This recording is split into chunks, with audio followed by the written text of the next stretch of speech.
Skin the Harder Way, Sudden T, back with another EP.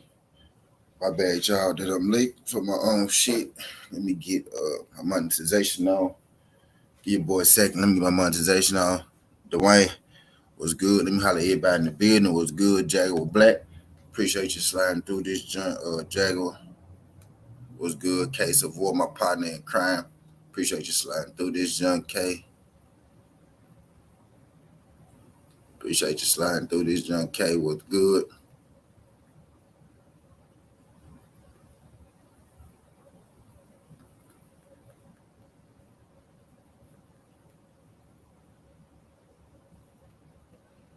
Let me get going. Let me finish out. I got my brother's keeper. Appreciate you sliding through this joint, my brother's keeper. My guy K, Mo Cheeks. Boxing matches with Dwayne Freeman was good. Pimp. Yeah, they got the clips favor about 4. Archie episode died. Atlanta rapper. He OD'd on Georgia. I know who that is.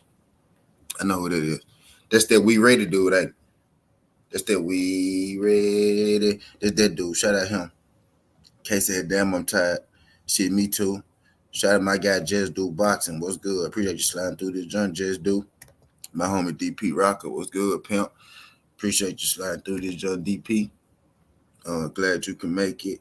Ghost, my guy Ghost. I knew you was gonna like this young Ghost. There's so many ducks I wonder. It's duck hunting season. Jesus, everyone's scared the old man Ortiz, who's supposedly 60 years old in the fake age. I wonder what excuse they got this time. He said Luis Ortiz. Luis Ortiz fake age isn't as good as advertised. Got exposed in the last fight, but people, favorite fighters still won't see the man. Makes a lot of sense. So many ducks in boxing. This is why boxing dying. There will come a time when the sport is the same size as bare knuckle boxing. MMA is new global leader of combat sports for a reason. MP, what the fuck? What's good, pimp?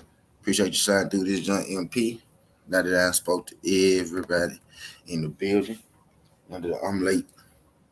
I'm late. And y'all on time. And all that good shit. But if you've been paying attention, to this story, you've been paying attention to this story or, stuff going on around this story, then you know that Andy Ruiz has been looking for a dance partner to host a pay-per-view with. You know what I mean? I've been hearing for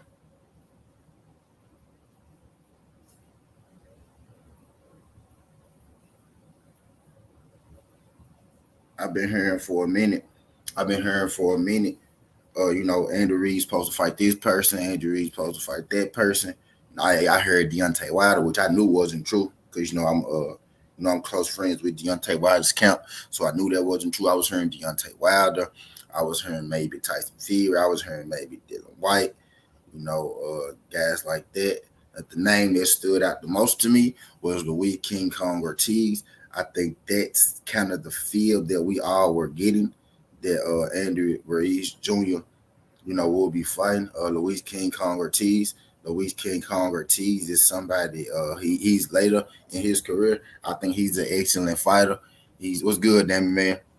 He's starting to show more wear and tear as he gets older. But Luis King Kong Ortiz is still a formidable opponent to have short. Appreciate you sliding through this, John. To have glad you can make it. Luis King Kong Ortiz is still a formidable opponent. You know what I mean? Despite his age, as you saw in the fight against Charles Martin, him and Charles Martin, Luis King Kong Ortiz had a pretty underrated fight at the beginning of this year on New Year's Day, January 1st. My friend and my boy Johnny Rice was also on that card. Luis King Kong Ortiz stopped Charles Martin, if I'm not mistaken, in the 8th round, via stoppage. Luis King Kong Ortiz was knocked down himself twice in their fight against Charles Martin, in an exciting fight to start the year off. Andy Ruiz Jr. last fight, if I'm not mistaken, was against Chris Arreola. And this news broke that Luis King Kong Ortiz will be fighting Terry Sprong. I think Terry Sprong, he's a former MMA fighter, undefeated boxer, but he has limited experience as an undefeated boxer. Now, how I feel about this fight not happening was compound on top of me not even knowing really who this guy is that Andy Ruiz Jr. is fighting. I have no clue who Terry Sprung is. I'm going to read you guys the article in just a second. But when I saw that he wasn't, I'm not even just gonna say I'm not just upset that he not fighting Luis Ortiz, which I am upset about because Luis Ortiz is one of those guys who's had a long storied career, but who has yet to seem to have that big fight that he needed. And this fight versus Andy Ruiz Jr. would be just the fight that Luis King Kong needs.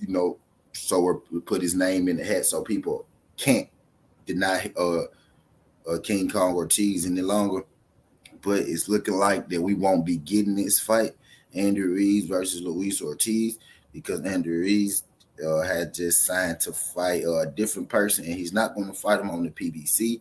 He's going to fight him, on the Triller app, which is something, within itself. So this fight is going to be on Triller with Andy Ruiz Jr. And I'm not surprised because a fight of this magnitude, a fight of the magnitude, the fight of a magnitude of this size most definitely belongs, on pay-per-view. But Andy Ruiz's next fight is going to be on Triller versus a guy named Terry Sprung. I'm about to give you his I'm about to read you the full article, where I got this news from. So I can see if y'all, gonna be as upset or distraught as I was. You know what I mean? We got. Let me see.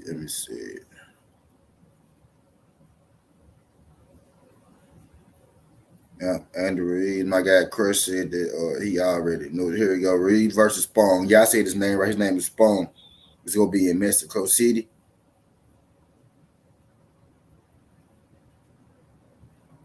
Andy Reid returning to Eddie Reynoso for our PBC pay-per-view. Nosedive. Yep. So this is going to be a DAZN. This is going to be on DAZN in Triller. It's that Andy Reid returning to Eddie Reynoso for one PBC pay-per-view. Andy Ruiz Jr. has gone from unified heavyweight champion, signed with Al Haymon, to facing unranked absentee away from the bright lights of PBT, away from the bright lights from the PBC. So Andy Ruiz is not with the PBC no more. That's news. I didn't know that. He said, reporter links Andrew Ruiz to facing Deontay Wilder, Joseph Parker, and Luis Ortiz in recent times. In a stunning twist, Ruiz comes back from another long delay against the unheralded Terrell Sprung, July 16th. Given such an extended date must mean Ruiz wasn't ready to fight and needed to begin a full count from scratch. Accusations over sporadic training made by Canelo Alvarez are now ringing true. They resulted in Ruiz leaving Eddie Reynoso to train alone. His career has since taken another nosedive, announcing that the Anthony Joshua Conqueror will fight Sprung at the Plaza de Toros in Mexico City. Triller confirmed the date. In a twist, this information states that Ruiz is back with Eddie Reynoso. So Andy Ruiz is back with Eddie Reynoso. He said the 10-round main event will headline a tremendous boxing card broadcast on pay-per-view and Triller. Before adding that, they believe Ruiz and Reynoso are back in unison. Eddie Reynoso, guys, the popular fan favorite Ruiz, the trainer of the year, counts boxing number one. He trained Canelo Alvarez. David Turret, president of Triller Fight Club, added Triller and Fight Club like to trailblaze. We have high expectations for this event. It matches the world best heavyweights in boxing, the MMA, in a battle to determine who is best.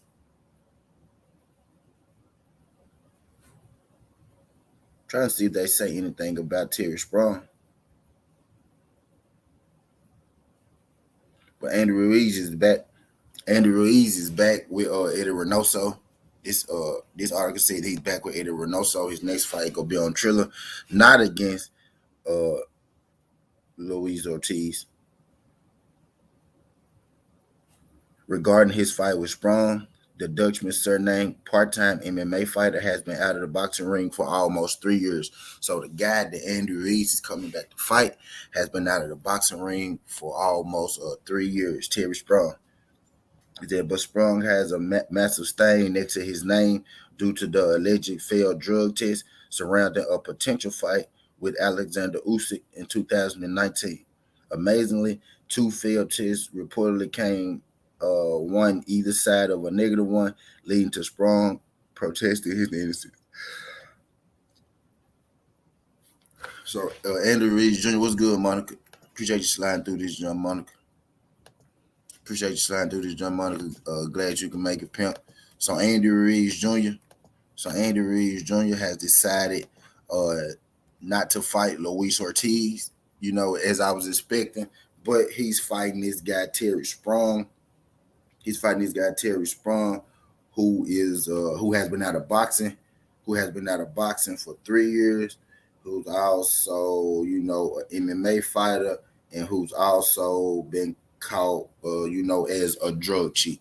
So instead of giving us Luis Ortiz fight, instead of giving us something worthwhile, I was excited too because I thought that my guy Ghost was having this conversation, and I thought that Andy Ruiz would be the guy who wouldn't mind stepping up to taking on the challenge of fighting Andy Ruiz in the mega fight, which so seems to avoid Andy Ruiz. You know what I mean?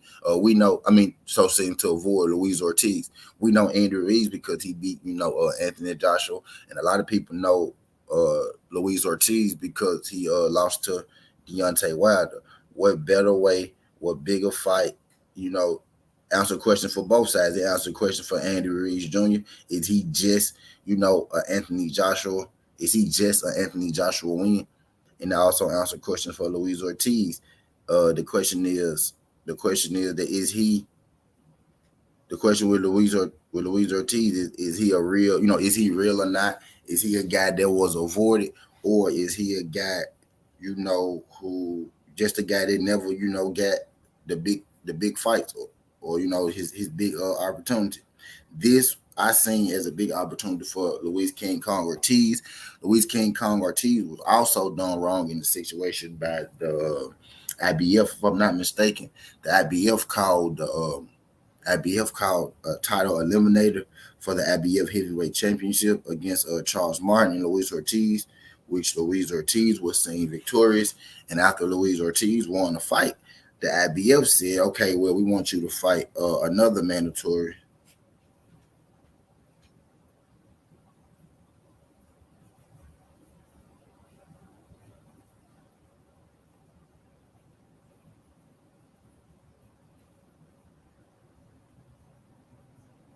Yeah. So he said they moved. What my girl Monica said that's sad. Why they so scared of Luis Ortiz family? Yeah, you know what? I'm not sure. Everybody calls Luis Ortiz old, or they say that he over. They say that he older. That he 40 plus. That he be lying about his age and all that good stuff. My thing is, certain people can pick who they fight. Certain people do control who they fight. So if certain people, haven't got the fights that they deserve or haven't got the fights that we think they should be fighting in, we could blame them. No problem, we could blame them. But when it comes to a guy like Ortiz doesn't have the luxury of being able to control or being able to pick, who he fights like that. So when the opportunity arises for Luis Ortiz, he takes it. I thought this was a great opportunity for Luis Ortiz to prove to everybody else, because I'm a Luis Ortiz believer. I believe in Luis Ortiz. I think that Luis Ortiz is one of the top heavyweights in the game. I think he's been one of the top heavyweights in the game for years now. I think it's sad that the only opponent that he has been able to get a fight with is Deontay Wilder. You know what I mean? I think that's sad. So when I first heard this news about Ortiz and Andy Reid, I thought perfect. I like Andy. I like Ortiz. it's a good name for both of them to get both fighters a name on their resume. If they give both fighters a name on their resume, if Andy Ruiz is able, if Andy Ruiz is able to beat Luis Ortiz, then no, that's major for him. Only person Luis Ortiz, oh my bad, y'all. The only person Luis Ortiz lost to is Deontay Wilder, and if Luis Ortiz is able to beat Andy Ruiz, that gives Luis. I mean, if Luis Ortiz is able to beat Andy Ruiz, that gives Luis Ortiz that big name that's so avoided him type deal. So I guess my question to y'all is, shit, do y'all think that Andy Ruiz is avoiding Ortiz, or it just kind of happened that way? Let me answer that first. What's up, y'all? Damn it, man. What's going on? T, what's happening? It's Um, good, Pat. like I had put in the chat, um, I've been know about it a couple weeks, well, for about 3 weeks. Um, Yeah, I've been know about it. I said a little bit about it here on the T, about that situation. So to answer the question, Andy Ruiz really don't want that smoke with Ortiz. From when I was reading from the sources that I have, with all that being mentioned, he don't really want that smoke with Ortiz. So yeah, um that's something that never really changed with Ortiz. Rather, people believe it or not, or how they feel about him at this stage in his career, or just the overall hate. Because I heard this man be hated on, you know what I mean? But some people still don't want smoke with this man. You would think that people would take a more chance of a fighting him now, but that just comes to show that some guys are never fully broken, after loss, and him coming off of two defeats against the Bronze Bomber, you know, you think motherfuckers would be more eager to get a piece of that pie, but he's such a still dangerous guy at 40 something years old. We can, we tease these old guys, these senior citizens, but it's funny to me because this old dude just trying to make up for some fights that he wants, and he still can't get them. So, touche, man, to whoever will get in the ring with Ortiz. Um, I know he's one of the guys that's in pursuit of suing his own because of black like holding up to contracts. Also, they still owe this man money. They still owe him money from a couple fights. He still haven't got paid fully from the Charles Martin fight. They haven't changed since the last time I checked on it. So this is going on about a month. So my thing is this: before we even try to figure out what the hell they're gonna do with Ortiz, what they're gonna get him, get that man his money. They owe him money. And the zone is being pursued by a few fighters for the same situation. You see what I'm saying? So they ain't paying guys over there and shit like that. And this man's really willing to get in the ring no matter what the dollar is, you know, and they got this bullshit going on, So, man, hopefully they do something, man, to clean up this mess. It's just a hot mess, too, just a hot mess, bro. Just do what's up. Salute, Crash. What's going on, T? what's good? What's good with y'all, fuck? My When weekend is started officially today. I'm yes, good. My day started off on the right foot. I'm here, man. I'm here. What's up, y'all? my dad did as well. How y'all feel about Andy Ruiz and Luis Ortiz? The fight or the non-fight. The situation. I've been hearing Andy Ruiz go fight a few people for a long time. He ended up fighting this guy. Whenever, whenever I hear That, about people, whenever I hear about people who name drop big fight, who name drop big names, and then ended up fighting somebody we never heard of, I believe that they was never going to fight, one of those big names to begin with. I kind of knew it was something funny about this situation because they kept bringing up Deontay Wilder. Deontay Wilder. I'm like, bro, Deontay Wilder is halfway retired. Why are we even speaking on that, man? Especially about a fight, right now. I'm starting to believe that Andrew Ruiz them was trying to get Deontay Wilder out of retirement to get him on this pay-per-view thing. I'm thinking that they wanted to use, you know, sell Andrew Ruiz's name. You know what I mean? But after they couldn't get Wilder, I don't think they was ever going to fight anybody competitive, which is why he ended up fighting this guy Terry Sprung. And I'm a fan of Andy Ruiz, but I don't approve of this fight. Not after me expecting him to fight a much bigger fight. What's good, Dwayne? He said, T, you late. Yeah, I know, man. I just got the Yeah, I know, man. My bad. I had a long morning, long night, early night. Long night, huh? Long night. However y'all, one of them gents. But yeah. Just do. How you feel about the situation? With this Andy Ruiz? Yeah. I kind of echo some of your points. I hate. It seemed like that's the norm lately. Use a bigger name, more credible, more quality name. Attach that name to your name, then don't fight him and go fight. Go left. It seemed like that's been a formula for some of these dudes. I don't know if they trying to bring traction, or bring some attention their way. I don't know what's going on, but for him to, his name got thrown out there. His name got thrown out there against a few people, and then he go with this Tyrone. What, man? What? Nobody want to see that, bro. I mean, absolutely nobody. I think that's a little left field with this fight. Yeah. It does absolutely nothing for Andy Ruiz's career. Right. Y'all hit that like button when y'all roll in. Yeah, man. I think Andy Ruiz, and I don't even want to say Andy Ruiz had a 15 minutes of fame or nothing like that, because he actually earned his spotlight. He earned the shit that he deserved. But okay, you beat AJ, right? And then you come out with this pay-per-view. You beat AJ, then you lose to AJ, right? Because you out of shape. So you already started off kind of and then you come out and you have this pay-per-view, which I supported because, I fought with you, Andy, against Chris Arreola. You almost lay an egg on that pay-per-view. Yeah. And don't have a fight for a whole year almost. You leave PBC, go get with Tyrone and Triller. Now you fight this guy, Terry Sprung. You gotta get that. Sound like to me that Andy Ruiz is going in the wrong direction extremely fast. You know what I mean? Facts. It's starting to sound like to me that he's starting to revert back to what he was before those AJ wins. You know what I mean? If he think that the people are going to be, maybe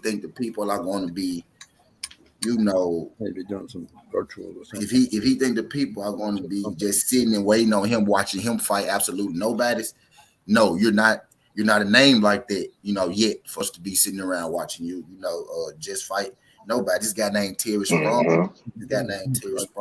Terry Sprung. He's barely a boxer. You know what I mean? So you fighting Ortiz made perfect sense for both people, all parties involved. Give him a big fight, give you a big fight to keep you rolling on this track that you're going on. You beat up Ortiz, right? You become the guy who beat up Ortiz, besides Deontay Wilder. Everybody else seems to be scared of him. You fight Ortiz, you put that, he the boogeyman. You beat Ortiz, you put that, can nobody beat him but Deontay Wilder shit to bed, which holds a lot of weight. Some people feel like, Ortiz is trash, Ortiz is this, Ortiz is that. But it's a reason that nobody wants to fight, that man. I was giving Andy full credit for fighting this man because, it's a good fight. But now to hear that you fight some guy named Terry Sprung lets me Tyrone Sprung. Tyrone, my bad, not Terry. My bad, bro. Yeah, it's either two things. It's either you afraid, to fight, a big fight right now, or you're not in shape enough to fight a big fight right now. And if you're not in shape right now, then that's an even worse sign because you've been out the ring a year or so already. So you should be in excellent shape. You know what I mean? So is that shit that Eddie was saying true? That you went to the gym, that you wasn't working. You know what I mean? Let me say what's up. I believe it, yeah. What's good, goes? He said, look, Luis Ortiz fakes his age, overrated, everything else, but don't nobody in the top 5 want to say yes. Crazy. I hope Tyrone break his face. Waiting on Tyrone to knock him the fuck out. He said, everyone says my Uncle T is faking age. Why they scared to fight the old man? What's good? Shout out my guy Phil Barrett. Appreciate you sliding through. Glad you could make it. He said Tyrone Spoons was one of the regular best kickboxers, but he was never really a good boxer. He does pack a punch. He's one of the hardest punchers pound for pound. I hope he knocks him the fuck out. He said, T, they doing 10 rounds with Tyrone Spoons, not 12. That answers it. Yeah, I'm guessing. I'm guessing the reason I'm gonna give him the benefit of the doubt. I'm gonna give him the benefit of the doubt because that's what I do over on Sudden T until you prove me otherwise. I'm gonna give him the benefit of the doubt. I'm gonna say that maybe you just wasn't in shape, which is your own fault because you've been sitting out this long. You should have been in shape, able to fight. Somebody. You've been calling out these names, right? Or your team's been hitting at these names, right? So you should have been ready. You should have been ready to fight, a bigger name. My guy Go said this Terry Sprung dude, got heat. I don't want to see Andrew Ruiz get knocked out. I want to see Andrew Ruiz fight Luis Ortiz, to be real with you. If I'm just being real about the situation. But if he gonna duck him, I'm cool with him getting smoked. If he ain't gonna try to fight him at some point. You're already old. Right.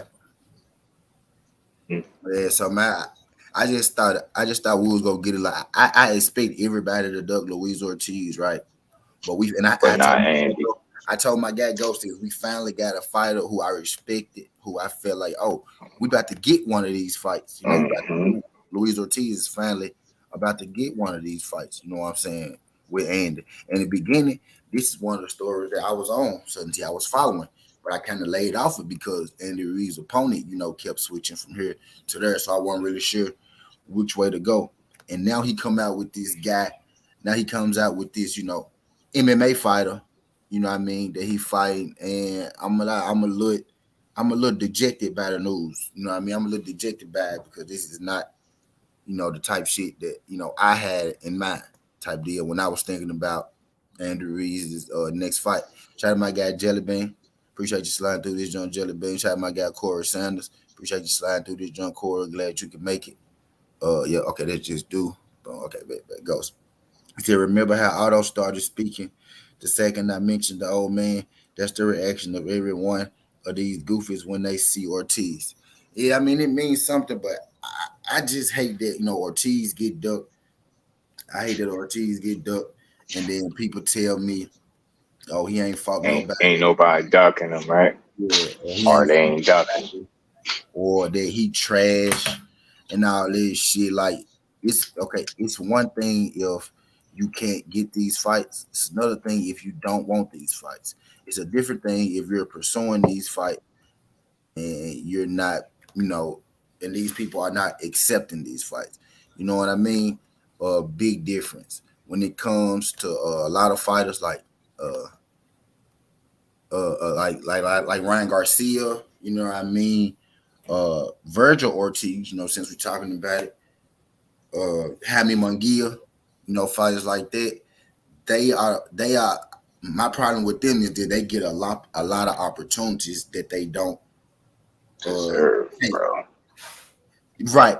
They get a lot of opportunities that they don't take. Munguia has had multiple opportunities at the title shot. Ortiz has had one that I know opportunity at a title shot that he decided not to take type deal.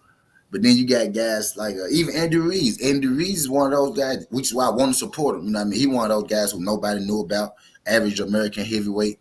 Nobody really went under the radar. Under the radar. He went in there with AJ. Beat him, That's a story. Upset. That's big ass. That's upset. A story, That's a story. That shit matters. He's really like American Cinderella, at this point. But he blowing it. This is why I want to talk about it because if his team or anybody listen to this who happen to stumble upon this, you blowing it, bro. Like we ready to fuck with you. We ready to support you. We know you're a good fighter. We seen you in the ring. Now your condition is another thing. What more perfect way than for Andrew Ruiz Jr. to earn the respect of the people than being Ortiz? You know what I mean? At this point, I understand Hustle Holmes was good, pimp. At this point, I know Ortiz is good and all that. But I'm starting to believe, bro, man, this man is still an old man. And you telling me he still can't get any fights? He old. Literally, y'all. Like, bro, we saw Charles Martin knock him down twice. Now we never Charles Martin rank went up in my book after the Ortiz fight.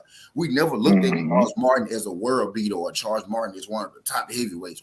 Never, right?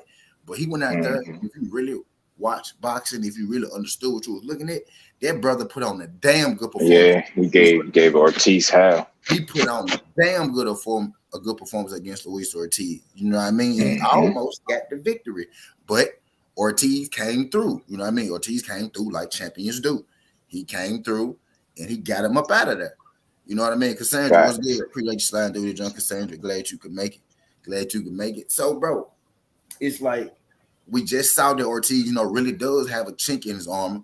He took that loss to Wilder. Nobody beat him but Wilder. Cool. But boom, Charles Martin chinked him up twice, right? Dropped him. You know what I mean? Dropped him.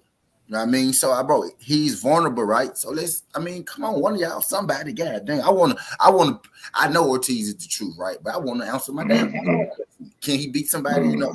Can he beat somebody that's not Deontay Wilder? Is he a hype job? Is he, you know what I mean? Damn, I want to know too.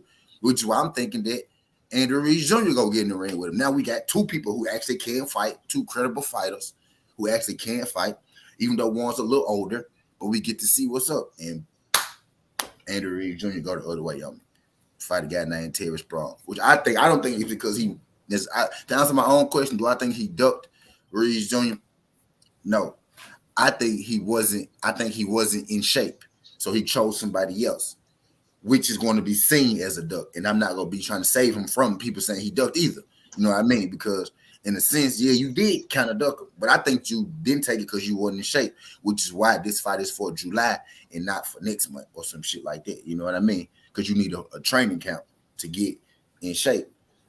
Andrew Ruiz Jr., when you pull back the covers and everything, Andrew Ruiz Jr., I believe, is still doing the same thing that he's been doing, not training as hard, going straight into fights, you know, just like that, just as he is. He might have changed his diet up, but it seemed like now that he's done that, he's not putting in that physical work.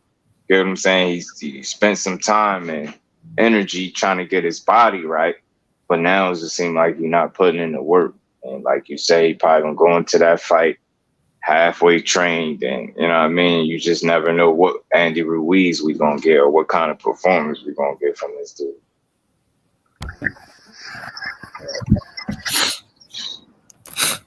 Hey, yeah, man. I ain't want to keep y'all in this junk long. I just want to talk to y'all about this, get y'all this news real quick. Let me keep this video, you know, kind of short. I got another certainty coming up, later on tonight. I got one coming up in a minute. I might do the chill session thing, depending on how hard we gambling. The game started at 11. You still overseas with it? Yeah, I'm overseas with it. Since we talking about news real quick, I wanted to share with my brothers that your boy got accepted, approved for monetization. Yes, shout out my guy. I seen that joint what's up, homie? on Facebook, man. You already know. What's up, We on our way. We. Yes, we got another one.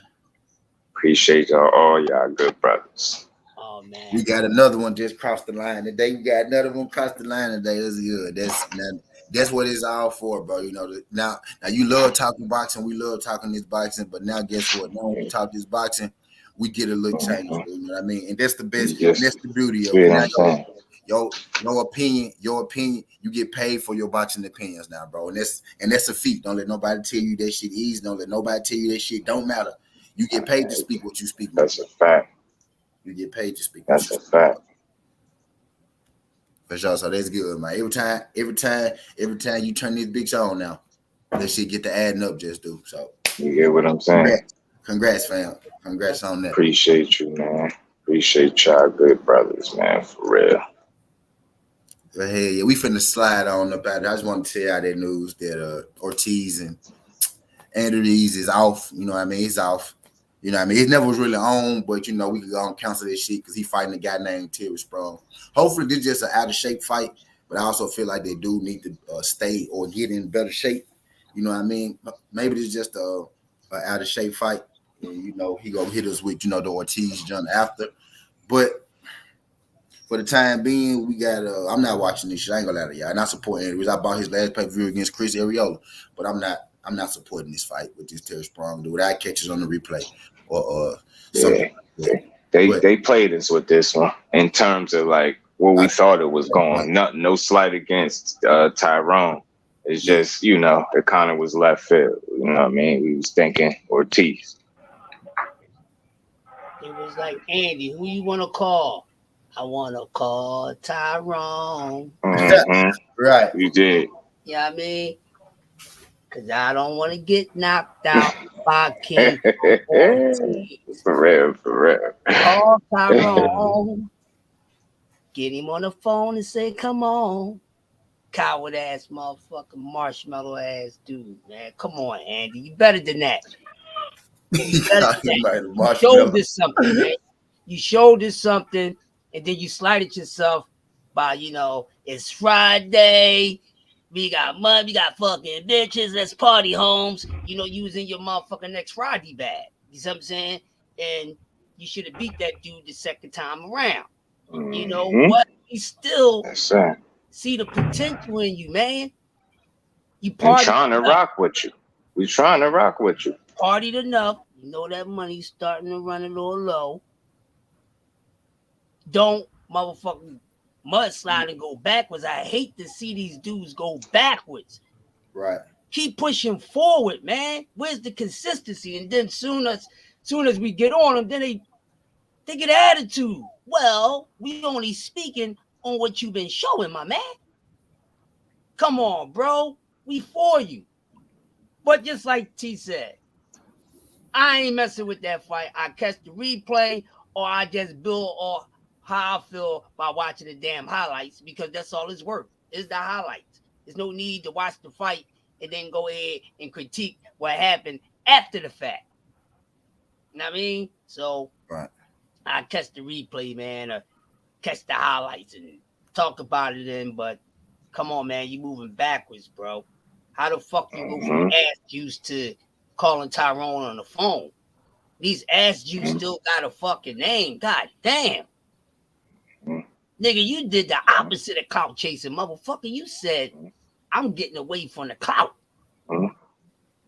And Bummer Clyde, you go find something that was and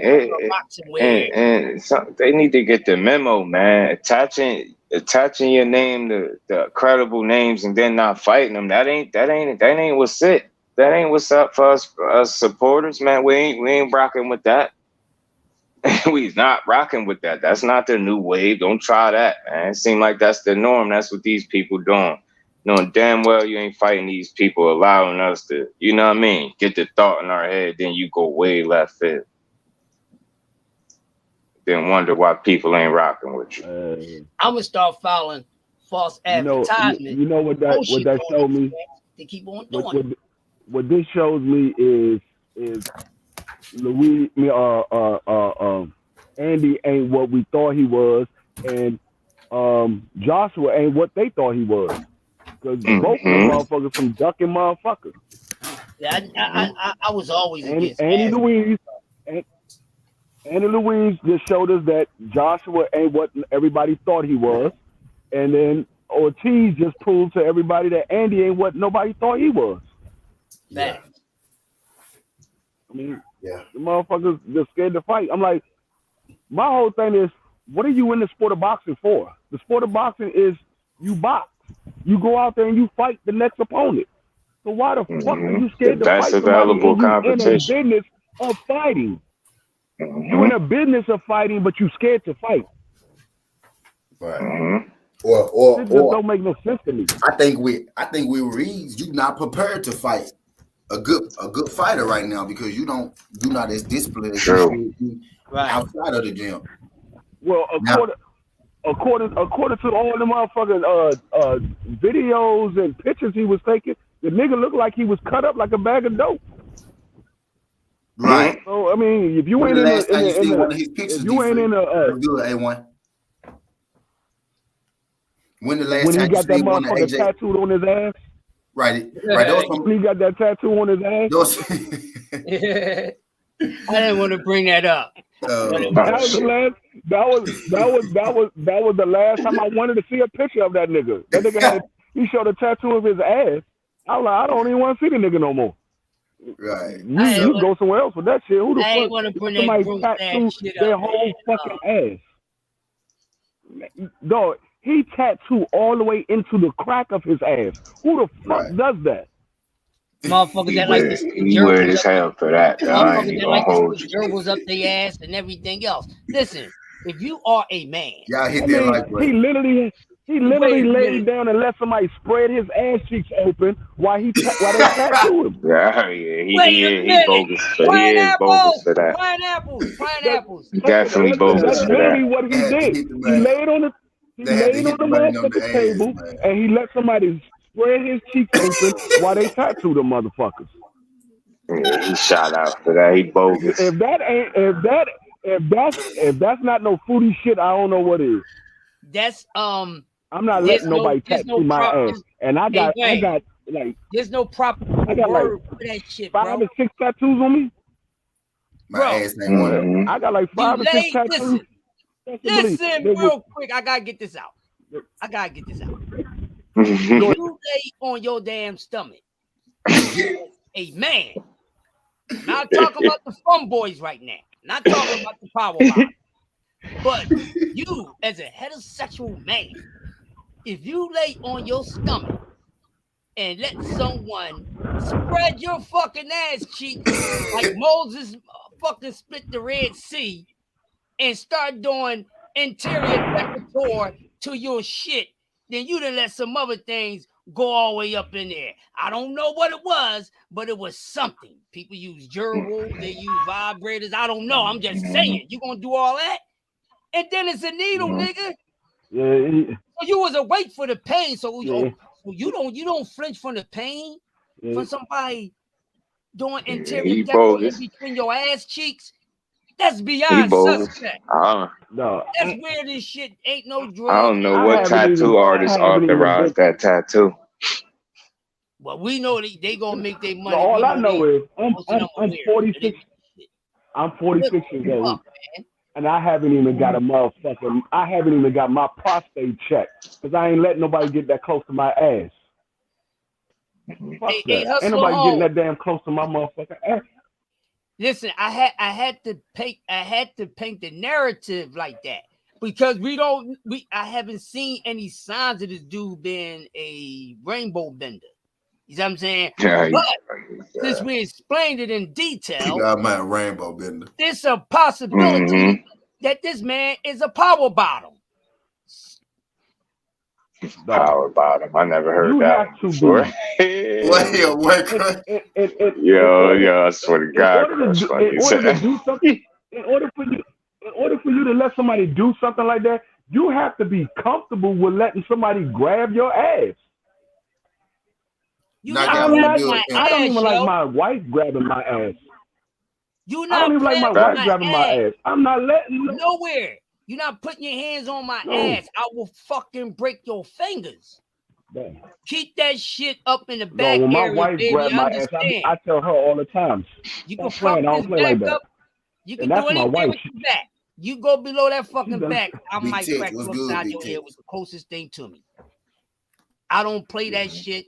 That's some suspect ass shit. My wife, like I said, my wife, she be sitting there playing and she'll grab my ass. I'm like, hey, stop! I don't play like that. I'm telling you, that shit is not some come that shit. And my girl playing around like the word. You know how they try to play with us? Don't do that shit. That shit is uncomfortable and weird. Don't play it. Right. I don't play that shit. Drew, Titan was good. I'll be doing some work in the house, and my wife will come past us. Listen, man. I ain't knocking nobody that's into that shit. My wife will come past and slapping my ass. I'm like, stop! Don't do that shit. That's what I'm saying. You have to be comfortable to lay on the table and let somebody spread your ass cheek to tattoo that shit. To do some that's too much boy got artwork on the inside of his cheek. I'm not that damn comfortable. I'm not that damn comfortable, dog. I'm not. He got artwork on the I don't inside. give a fuck if it is a professional. I don't care if it is a professional environment and I'm getting a tattoo. why the fuck would I want a tattoo on my ass anyway? Who's gonna see my ass? I'm not walking around in no fucking thong for a nigga to see my damn ass. Who the fuck gets a tattoo on their ass? What man gets a tattoo on their ass? That's what I don't understand. What was in his mind that he said, "Hey, I'm gonna go to the motherfucking tattoo parlor and I'm gonna get my ass tattooed"? What was going through your mind that made you say, "I'm gonna get my ass tattooed"? Who you showing Drew that said ass what the walk in, man? Who you showing that tattoo off to? We understand women. We understand females because they like getting them chicks. He got a tramp stamp. He got a tramp stamp. We were talking about Andrew Ruiz. We was talking about Andrew Ruiz, being out of shape. I think he took this fight because he out of shape. And then I asked, when was the last time that y'all seen him? He ain't been being seen much. I think he out of shape. And Dwayne said last time I saw him was when he showed us his ass tattoo. So that's how we got here. Mm-hmm. Listen, man. Yeah, I mean, the shit went left. I mean, I understand why he's not fighting Luis, because he don't like men hitting on him. He like men grabbing on him, not hitting on him. Yeah, I hit that like, but he said he like men grabbing on him. Mm-hmm. Hey, man. That's why he got in there. He got in there with Joshua because everybody know Joshua a little funny. He a little funny. He moved kind of funny to me. The nigga now he went back. Drew. He went back now. The new news is that he working with Eddie Reynoso for this next fight, for this Sprung fight. He's showing it to Canelo and Eddie. I did hear that he left Eddie, but now I'm reading news that he back with them for this fight. He went to Marvel. He's showing him his tattoo. Go said. He went to Now, did y'all see Canelo grab him on the ass though when he showed him the tattoo? When he came in, Canelo started laughing. He left the gym, but when he no, but he left the gym. He left Eddie because he didn't like how they was showing all the attention to Canelo. But when he got to the new gym, the motherfuckers wasn't grabbing on his ass right, so he went back to Eddie and him. That's what happened. Canelo grabbed that man's ass. That's what happened. What he did, right? He went to Golden Spatula and said, "Yo, I need a pair of them sparkling goddamn heels you have," right? He went to the Blue Oyster. So what happened? Right? He went to the Blue Oyster. Listen, Oscar gave him a pair of motherfucking glitter heels, and he put some lipstick on, and he clicked his heel 3 times and said, "There's no place like home," and took him to motherfucking Funny Boy Land, and that's when he went to the table, to the ass cheek spreading table, and said, "Ink me up, boy," and lay right there. He probably was laughing, talking about the shit tickled and all that shit. The fuck is wrong with this guy? Like, who authorized that shit, man? Fuck. Like, dude, there's no other explanation. Who authorized that fucking tattoo? He authorized the dog. He just like Wayne said, he let somebody spread his fucking ass. Is it me? Is it me? Or is it a whole lot of funny business going on in that camp?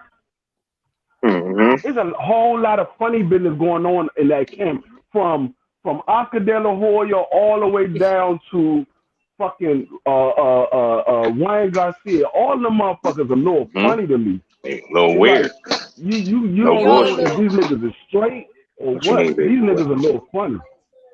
Yeah, a little funny. All them getting. If it ain't no gay shit, if it ain't no gay shit going on over there in that camp, it's some motherfucking they doping up. It's always something funny going on in that camp. It's a lot of funny going on over there. They got some live funny business, there, bro. They got some crazy live funny business.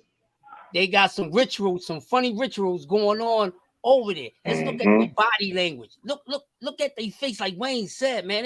They all look. They on juice and they loose. They on juice and they loose. They all hanging out with juice and they loose. Fame, goddamn. Hanging out with fame. They would just do.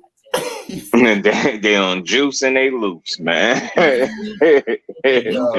The boys ain't right over there, man. They on juice and they loose with the chain choker. You know what they say about the motherfucker? the females. Ever since Oscar came out with them fishnets.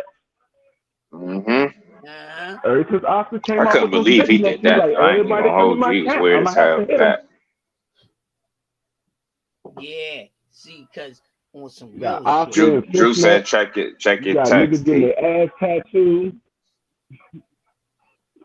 But no, the funniest part when the nigga BF was talking about how Ryan Garcia got his whole ass cheek grabbed when he beat Luke Campbell in the ring. Dog, I could not stop laughing. See how he jumped on Canelo? That shit was weird as fuck. He got his whole ass cheek grabbed because when he won that fight against Luke Campbell, the nigga jumped in his trainer's arms and wrapped his legs around the nigga, and the nigga grabbed his ass. I bust out laughing, dog. I'm like, hold on. This nigga literally wrapped his legs around him.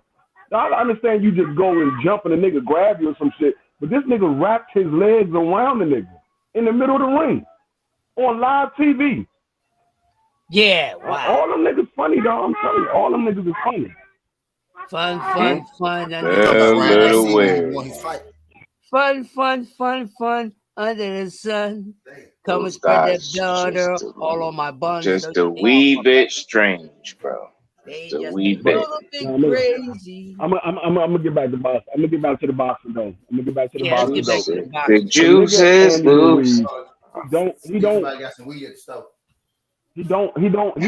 He's been ducking Luis Ortiz for years now. This ain't the first time he ducked him. Yeah, he's been ducking that man for some years now. Luis Ortiz been trying to fight Andy Ruiz like for a 3 minute. years ago. And them niggas keep ducking him. You text my phone, Drew, or Instagram? Andy's been ducking Luis. Oh. Now go ahead. Y'all good. Oh, y'all good. Ricky, what's good, pimp? Appreciate you sliding through this, John. Ricky, glad you can make it. What's going on, Ricky? Salute, Ricky. But yeah, I mean, it's like I said, it just, I mean, I don't understand what do you get in the sport of boxing for? I ain't get it, Drew. You're supposed to be fighting. You get in the sport to fight, and then you duck fighters. Yeah, Ryan was in the sport of fighting, but you duck fighting. Yeah, that's true. Exactly. He's been ducking him for about 3 years, man. I don't understand. Don't make sense. I don't understand. You motherfuckers fight AJ, but you won't fight Ortiz. Your profession is to fight. Right. You fight AJ, but you won't fight Ortiz. Won't fight Ortiz, bro. Come on, man. I mean, AJ wouldn't fight Ortiz I understand because AJ is not a bigger threat than Luis because we already know what AJ is. We see it. We know what AJ is. He's not as big of a threat as Luis, but still, like I said, that's your profession to fight. Well, what are you doing if you're not fighting? AJ, you might as well be a promoter then, nigga. You don't want to fight. Get out of the motherfucking business to be a promoter or be a trainer. Right. Matter of fact, when the last time that nigga fought is when he fought Chris Arreola, right? That was the last time Andy Ruiz fought. A year ago. Yeah. You know what I was saying? You fought old ass Chris Arreola, and Chris Arreola was beating the shit out your ass. Chris Arreola was beating the shit out of his ass. I think he out of shape too. None of that. None of that. Out of shape or not, that still don't change the fact that he been ducking Ortiz, man. Shit, out of shape or not. Good check your gram, T. We ain't using that shit as no damn excuse, man.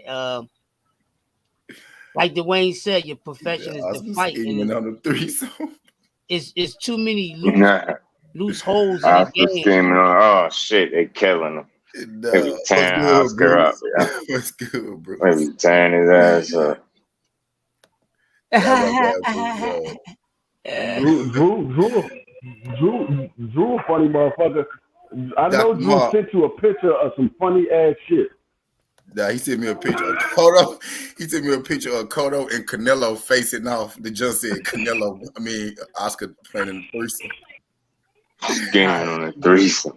Top rank more about legacy. Let me check that out.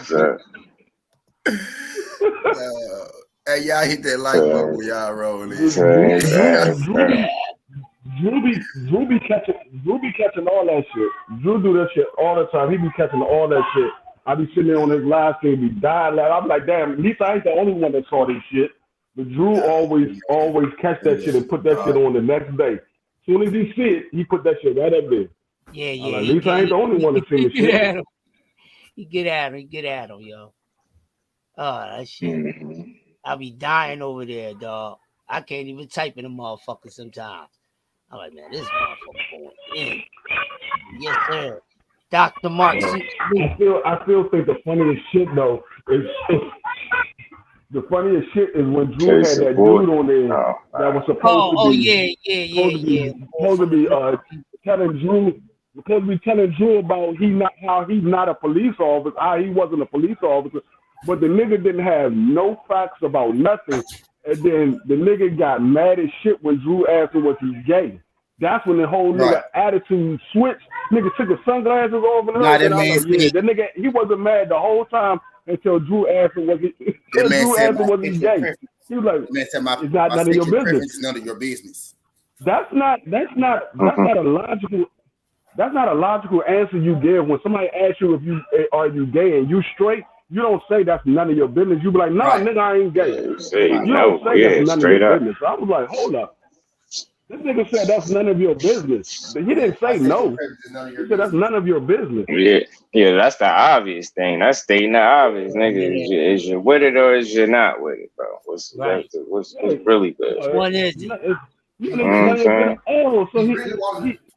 That's basically what you on a date. You really want to take him out on a date. Drew say he couldn't even say no. Motherfucker, ain't nobody got no time for Jack in the Box. That's like me asking you, Just Do. I say, Just Do, are you gay? You tell me none of your business. You know what I'm saying? Like, fuck no, nigga, I ain't gay. What the fuck you talking about? Am I gay? It's like if somebody asks you, it's like, I could do you one better. It's like somebody asks you if you hit a chick, you gonna say it's none of your business or you gonna say no. If it's no, nigga, no. You know what I'm saying? No is no, bro. It ain't, it's none of your business. That's obvious. But nigga, I'm asking you, I'm in your business. I want you to know that I knocked the chick off. I'm gonna just tell you no, but I ain't gonna be like. You dig what I'm saying? That's the point I'm making. You gonna be like, no. You know what I'm saying? You don't be. Matter of fact, what gave you the balls to walk up to me to feel those comfortable enough for you to ask me if I knocked somebody off? Still run, y'all. Who the fuck is you? Hey, one put Why you worrying about where my shit going at, nigga? What's up with you? What I'm saying? That's some suspect shit to me. You worrying about where my shit be going at. Don't worry about where my shit going at, nigga. You did. Daniel King. Oh shit! That shit got legs. You see what I'm saying, homie? Fuck. What's good with it, y'all? Shit like that. I'm gonna look at you like you crazy, dog. Not shit, man. I came in the conversation here and some talking about y'all ass, talking about some spreading of the butt cheeks and tattoos. I'm like, hold on, man. I got two sleeves. Ain't no way. Ain't no way. You know what I'm saying? I got my arm tattoo. You know what I'm saying? Like I said, I don't know what was in his mind to even come up with the fact. I'm gonna go to the tattoo parlor today and get my ass tattooed. Yeah, you got a tramp stamp. I know if I got a big ass tramp stamp. Nigga, what the fuck you said? What the fuck you just say? What the fuck you just say? How can you come up with a tattoo to put there though? That's my thing. Like, ain't no way. Like I said, man, I got a sleeve and a half sleeve. Ain't no way I ever thought about even tattooing nowhere near my damn ass. I'm saying. A1, have you seen the tattoo? No, I don't want to see that. No, it's his whole ass all the way into the crack of his ass. I'm good, man. I'm good. I ain't trying to see your ass all types of bullshit. Yeah, he got an ass smack. Andy That's what that Ruiz is. is on all types of Dog, this bullshit. nigga got his shit all the way I into the got two. top of I his got ass. two half sleeves and I back was off. like, what the Never Andy one He of Ruiz them. already, when I saw that, he already built like a I'm melted Nietzsche snowman. woman. Nah, that boy like the Michelin Built Man with like a arch melted eyebrows. snowman, yeah, flat tire or some shit. You know what I'm Hold saying? up. Blade Drew of tire. said that That's why. That's why Kinahan when shit made CNN. Yeah, I'm gonna check it out, Drew. Yeah, I got yeah, he just Man, got put on. Yeah, he just put it on. They just put him on CNN. Yeah, wow. Yeah. Hey, cause hey, this is the thing That's though. why This is a red flag anyway. You see them eyebrows is arched and got makeup on and shit. Yeah. Wow. Yeah. Yeah. But you know what? You know what I noticed though? You know what I noticed though? I noticed, no offense to no Hispanic people or whatever, but I noticed a lot of the Hispanic guys does that. They get their eyebrow arched when they get their hair cut.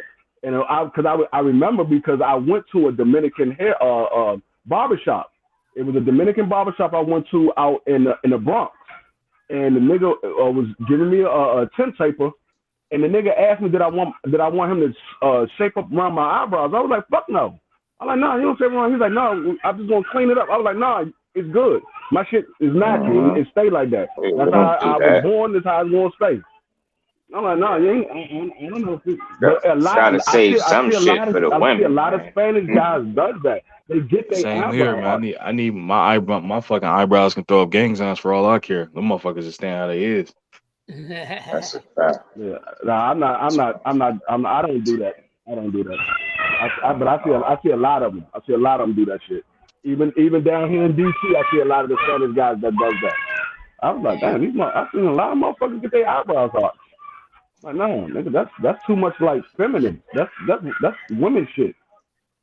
I don't do that. The first time I seen that when I was in the military, and a lot of the Puerto Rican guys would hook they shit up. I'm looking like, what the fuck? I'm like, oh, okay. Yeah, all right. I just think it's something from their culture. Yeah. I think it's in their culture because that's what I say. I see a lot of Spanish guys that does that. When they go get a haircut, they get their eyebrows done as well. The motherfuckers ain't getting no asshole tattoos though. Yeah. Nah, I don't know about that. That's some other shit. That's some other shit, bro. I wish one of my niggas would tell me they about to go get a tattoo. I'm like, oh, where you gonna get your tattoo at? He's like, oh, my ass. Dog, you couldn't pay me $5 million. That's the last day we kicked it together. I'm not kicking it with you no more. Fucking I couldn't do that tattoo, bro. If I was a tattoo artist, I couldn't do that joint. Dwayne brought up a good point though. Amount of money to do that. Trust and believe. Dwayne, you brought up a good point though. Who, where, and how the fuck is he gonna show that off? So you mean he's gonna be at the beach wearing a thong? That's what I'm saying. What was the purpose of getting that ass tattoo? Yeah, that shit sketch all the way around. A1, I made a most niggas when they get a tattoo, they get it somewhere where you can see it on an everyday basis, or you see them when they going swimming or something like that. Nigga, ain't nobody looking at your ass unless you walking around ass naked or you walking around in a thong. Ain't nobody looking at your ass. Listen, bro. Listen to me real quick. I know you ain't get it for no female because ain't no female gonna be like, get your ass tattooed. Hey, wait a minute. Slow down, partner. He may do. That might be the part of the reason he gets it for a female. Now listen to what I'm about to say real quick, right? We know why women get tattoos on their ass. Because most likely we're going to be back there. We got some extra shit to look at. The only time you getting your ass tattooed if you know somebody's gonna be back there slamming your ass. And the way these fucking weirdos is, they be letting these females peg them, bro. So I don't give a fuck if it's a dude or not. Somebody pegging this motherfucker so they can see that tattoo. There's no other fucking logic to it. Case closed. Case closed. We don't need to go into this I knew you was about to say that shit. It's grossing me out. It's blowing my high. My weekend just started. It's fight weekend. Shit. Goddamn EJ, goddamn Earl, EJ Ugas fight. We talking about this fruity motherfucker getting his asshole tattooed. What is the world coming to? I pray for us all. I knew you was about to say that shit. I knew you was about to say that shit. Yeah, that's the only way you get your ass. That's why when T asked me when was the last time I seen Andy Luiz, it was when I saw that picture of his ass tattoo. I didn't want to see that nigga no more. Fuck, I don't want to see your nigga. I just saw you with your ass tattoo. I don't want to see no parts of you no more. I'm good. Where Luis King Kong Ortiz, he said, "I'm happy and no, fight me now." If that nigga ever fights me. Got a Luis King Kong Ortiz in the chat. Said, "I'm happy and that motherfucker, he gonna be out there pulling over. Now. Just dude, he gonna be out there pulling a reverse Tyson instead of biting the motherfucker ear. He gonna be trying to lick on that shit. You gonna try to lick on it, right? I don't even want to see Andy Luiz fight ever again. I don't want to see him fight ever again because he gonna come to the ring in a thong. He gonna show off his new tattoo in the next boxing match. He gonna have a thong on. I ain't trying to see that shit, dog. I'm good. I'm good. That's one pay-per-view I will not be buying. I'm good. Woo! Throw up like a motherfucker. Bro, shit is crazy. Crazy. I'm good. Wow. I don't want to see that pay-per-view. I don't want to see it on free TV. I'm damn sure not gonna see it on pay-per-view. I'm buying pants. See Andy melted. That's the only way. Melted snow body hat. That's the only way he gonna snowman. That boy do like a flaming hot Cheeto out there, though. I'm telling you, I'm saying. That's when they show their tattoos on. All the boxes they show their tattoos on. Little leg, big. I'm just going off for now. You know what I'm saying? He was jumping after he beat Anthony Joshua, jumping like that, and man, oh my god, dude. Now it makes sense, man. All I don't think I can see is a bag of flaming hot Cheetos. Now that every time I think of that, dude, man. And we get it. We get it. It's all good. Andy. He got a little bit of sugar in his tank. Nah, that motherfucker got a whole tank full of sugar. Yeah. Sweet. Andy. He's sweet and low. Go said Tyrone about to sleep his ass. Tyrone gonna fuck him up. God, Tyrone, don't let him get behind you, Tyrone. He might try to grind on you, Tyrone. Don't let him get behind you. Spin with him, goddamn it. Stay face to face. I remember when Dylan White and what's that dude? What's the dude with all the losses where he be fighting hard? I can't. His name Derek Chisora. Man, yeah, when they had that fight, I don't know if y'all peeped that shit when he humped on dude's head in the corner when he was in the corner. Yeah, Chisora played with Dylan White. Dylan White looked like he was about to take his head off for a second. I definitely think that would have probably ended the fight for me. I just don't play those type of games. Like, respect is respect. That was uncalled for. And you did it by his head. Like, you know what I mean? You know how a motherfucker would be down and your motherfucker be on his head and he started humping by his head playing, man. I'm like, this dude crazy, yo. Shout out to the OG Bruce Gas. He says, how the fuck? Shout out, Bruce. Pay-per-view. Who that? What's pay-per-view? That's that's on pay-per-view? Wow. That's pay-per-view? I guess so. For real? Wow. Oh, yeah. What the hell? Yeah. I didn't open none of my notifications yet. Wow. They disrespectful. They're acting crazy. I'm not watching it. Ain't no way in hell I'll pay for that fight. I ain't even gonna hold you. I'm not watching it. Dude, Dylan loved it, but Dean White was watching, so he had to pretend. Yeah, 10 rounds. They don't have their pay-per-view. They out of control with that.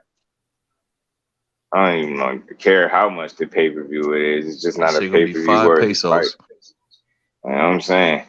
No, yeah. They tripping. Hey, nephew, listen, I hear what you're saying. That he won 17-4-1 as a kickboxer and he punched hard, right? But nobody knows this man. That's all we saying. And because the level of competition that Andy Ruiz has fought, this is too early in his career to be taking a step Start going back like that, yeah. You understand what I'm saying? So that's all we saying. Could have fought a more known name. You know what I mean? More. Now, if Carl Tyrone, if Carl Tyrone whoop his ass and make him phone the fuck home, that's what's up. I ain't gonna have a problem with it. I must salute the fuck out of him for that. Upset if Andy Ruiz fucking lose. Yeah, hit that like button for you, boy. He's the old Kato heavyweight. That's what he is to me. He's not on none of my favorites list. So just like discipline. Yeah. For real. That was his biggest issue. His ass, you know, so if Tyrone can't box. Nah, he's saying he with you, Coach. He said Tyrone can't box or with you. I'm just saying I hope Tyrone knocks him out. I'm not shitting on him. I'm not shitting on him. We shitting on Triller, so must be paid. Oh, okay. Oh, wow. Yeah, I did hear it was Triller. I just didn't know it was pay-per-view. That's crazy. He was supposed to fight Usyk years back, but Eddie put a twist on it. I ain't surprised. Learn something new every day. Thank you. Thank you, Rob. Fuckers be on top of shit, certain shit, information. Don't be forgetting some of this shit. Some certain shit get by me. What's up, Anwar? He gets KO'd by his bum out boxes. Yeah, I mean, if you I don't want to say him. It is on Triller. My fault. Just do. Yeah, Bruce Gas. It is on Triller. Triller pay-per-view.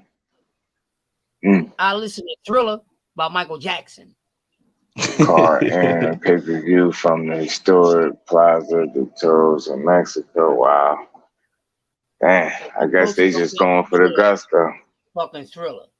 All right, that's the closest I'm getting to Triller. Get on out of here. Triller ain't got shit going on that I want to see. You know what I'm saying? We got some good ass fights coming up. PBC done laid out they shit for the fucking spring and the summer. I'm excited to see these fights. We got one this weekend, man. Listen, I can't wait to see. You got the one. You got the one this weekend. I can't wait to see everybody when they get out the dollars. So make sure y'all motherfuckers be beamed up so we can see y'all, man. Enjoy yourselves and meet each other for the first time. If it is the first time, I mean that's what's up. I'll make sure I'm there. Christmas, baby, for sure. But I'm excited. I'm excited I'm excited about those guys meeting up just as much as the fight on some real shit. So it's good to see some of the cats meet up, man. So I'm enjoy seeing y'all in the same company just as well as the fight. But my man EJ coming to do his motherfucking thing, Holmes. You know what I mean? He coming to do his thing. So I ain't knocking nobody out in a while.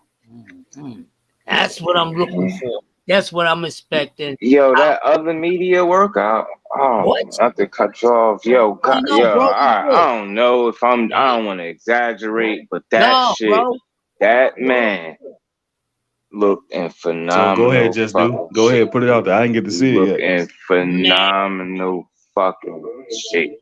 This motherfucker look better than he did in the first media joint, dog. Yo, I'm telling you, yo, this dude is fucking locked in. I know I seen what I just seen. I know I get it. It's a workout, but just the attention to detail, crisp, just the focus. This dude, man, like I said, he ain't the same, and we might see a better version. And I would not be surprised at all.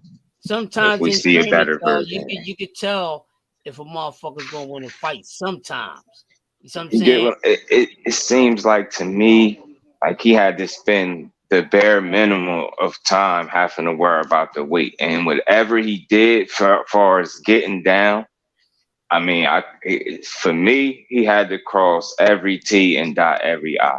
I don't think he left no stone unturned, as they say. I really don't think he cut no corners, no shortcuts. That shit, I'm excited to see this fight this Saturday, bro. I'm telling you, man. We only got 2 more nights of rest.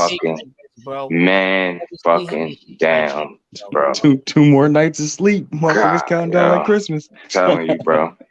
Man, it's the best shit I've ever seen that man in, yo. I promise you it is. And I feel like he did a lot of the right shit at the right time. The right time. He already got the skill But shit, when you come in shape and you conditioned and all that, you do what you handle everything you supposed to do. Hey man, your odds of winning much better than your odds of motherfucker losing. That's a motherfucker just simply better. That's it. You know what I mean? And we see guys that can fight, but you know they've been a little lackadaisical in training, and you see them get their ass whipped. So sometimes that training does play the part, and you can tell, especially when you've been watching the sport as long as we've been watching it. So we see everything that we need to see. We see more than what the average person see, as far as when it comes to watching a boxer work out. This, that, and other. Just the consistency, man, the sharpness, the focus, this laser tunnel vision, man, and just being in shape like that and being able to give you a workout to look at. You know what I mean? Give you something. You see how sharp these dudes is and how well they mesh on the pads, and that shit is just something good to see. Like I said, I think he was able to spend more time on strategy and sharpening up and worrying about weight at all. And I think that's going to translate to the fight. I think we're going to see something special. Man, when I see him, man, I don't see no other presence and aura than this motherfucker look like he about to fuck something up. And we all had it. We all seen that in life. And I'm going to take it to just regular life. All right? So y'all can understand what we're saying. We're not over-exaggerating, right? We all seen something on the street when we seen a big nigga, a motherfucker, you know, that can rumble. And he about to rumble another motherfucker that can rumble, but you just see him, one motherfucker, he about to fuck this nigga the fuck up. A lot of times you be right. It's not even shitting on the other dude. It's just this motherfucker look like he coming to win. It's the same thing in the ring. What we be saying from the first round? Oh, this motherfucker look like this motherfucker ain't coming to lay down. It's all in the body language, man. We see that shit. I love having an eye for it. You know what I mean? No, motherfucker, he just don't look ready. He coming to win. You see what I'm saying? Right. And then or just do. Yeah. Let me say this. Every time I hopped on, I done said, whoever Ugas fan, put some money up on it. I got EJ. However much they want to bet it. So whoever watching this, you can watch it live or watch it on catching on replay or feed, whatever you want to call it. I got money on EJ. Let me know how much you want to bet. I'll match it. Talk to him, my boy. Talk to him. So that's for all the EJ doubters. He's saying put your money where your confidence is. Yeah, that's all you gotta do. And he said he matching it. So he allowing you to pick the amount of money you want to lose. You know what I'm saying? That's all I got. I just wanted to throw that out there. I'm trying to catch up on it real quick. Might as well cash in on the lottery ticket. Can't be no fairer than that. Like I said, man, he's doing the right shit. I just think he did a lot of the right shit at the right time. I think his mentality, like he had time to sit down and assess where he at in his career. And I think he's a realist. I think some people might have misinterpreted what he was saying when he said he was on borrowed time. That's not him saying his career about to be over. He's telling you, look, I got a second or possibly a third chance at this shit. You think I'm about to be playing? That's what I hear. You think I'm about to be playing? I know what I got in front of me. I know what I need to be doing. And I ain't doing nothing less. Not playing. Big fish, and I want to go, you know what I'm saying? And I want to go right in the water with the sharks. And, as long as I'm in this game, I'm coming to do this shit. And that's what he's simply saying. As long as get here, man. I ain't coming to play no games. No games. Tune-up. The man said I don't do tune-ups. Hey, ain't nothing wrong with that. If you like to do tune-ups, that's on you. Just saying, well, maybe you lack. He feels as though when you at a certain level, you shouldn't need no tune-ups. What I'm gonna say that again. What he is saying is, when you at a certain level, shouldn't need no tune-ups. And it's just, I think it's himself look good. He was sending a message to everybody. And he just being real. And I think it's a small percentage of fighters that's cut from that cloth that can really do that and perform and handle business under, like, you know, when the odds kind of stacked up against you. And in the weirdest of ways, like, we ain't expect him to experience these things that he experienced. You know what I mean? And he, shit, for what it's worth, even after the bad car wreck, he had gotten to another accident some months after that. Some shit he was talking about. So it was like, this dude realized his opportunities. Yeah, he understands his opportunities that's in front of him. And as far as people asking, is he overlooking them? How? I mean, nothing he said would indicate that he, you know what I mean? He overlooking them. And when has he ever done that? So why would he pick now to do that? This is the biggest fight of his career right now because it's the most on the line. You get what I'm saying? And then it's the potential of what's next. You know, if he takes care of business, when he takes care of business, if it's really coming from me. So I just think he really locked in. He know where he at. You know what's at stake. You know what he got to do to get where he want to get, and that's just what he been doing. And he competing for his third belt and third champion. Yeah, he I love the meaning behind what he's saying, because basically what he's saying is this: you stay ready. When you stay ready, you don't have to get ready. You see what I'm saying? And when you got that confidence to roll with that stay ready, you don't never have to get ready because you are always ready. So that's why the man, like, I ain't saying I'm perfect, but nigga, I stay ready. I don't need no tune-up. Meaning he's paying attention. He know who they are. He know who they may be next. He already got you figured the fuck out. He ain't got to tell. They ain't got to tell nobody what they be doing in between time. Trust me. They been studying dudes year or two before they even get in the ring with them. Understand? I be peeping shit, dog. You call me exaggerous or whatever, but when that shit come to fruition, you see that my ass was right. I'm gonna say I was just on point, not right. I was just on point. Yeah, I see that in that. Hey, I'm gonna hop back off in this chat real quick. I gotta hop in this meeting. All right, A1. All right, no doubts. I see that in that man. And whenever I see something in someone in this sport, any sport, but definitely this sport, you can just tell. Yeah. And not because you just a fan of the person. You just see, because everything that they doing and how deep they focus in is going to show, no matter what they doing. No matter if they just cooling out on some casual shit in a fight, it's going to show. It's going to show.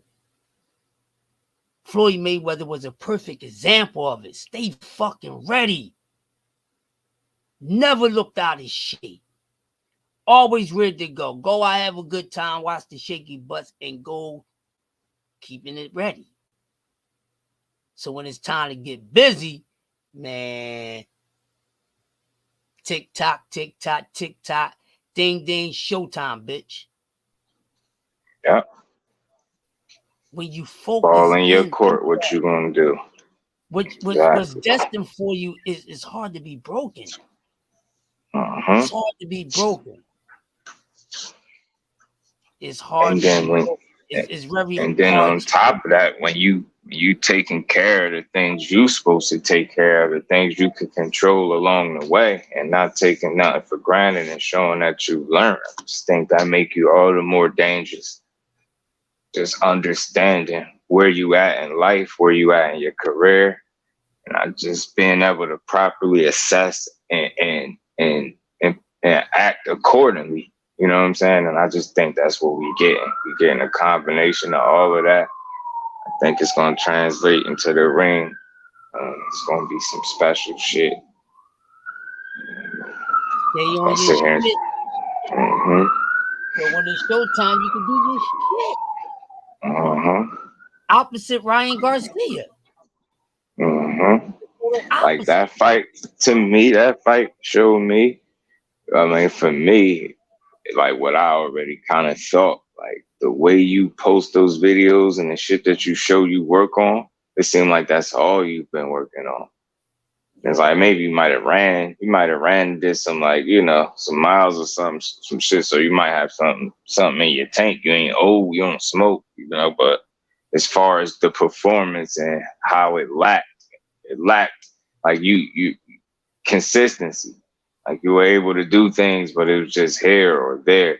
You were never able to consistently like put it together where we could say that's a hell of a performance coming back off a layoff and hand injury or whatever the case may be. But you know, in his case, you just seen it in spurts. Him, you know, looking real basic and you know, once like I said, once you stand up to his power, that's something I noticed in those, you know, got mostly knockouts, but it's very telling in those fights where he didn't knock his opponent out. They always ended up making him look kind of average, kind of basic, like not impressive.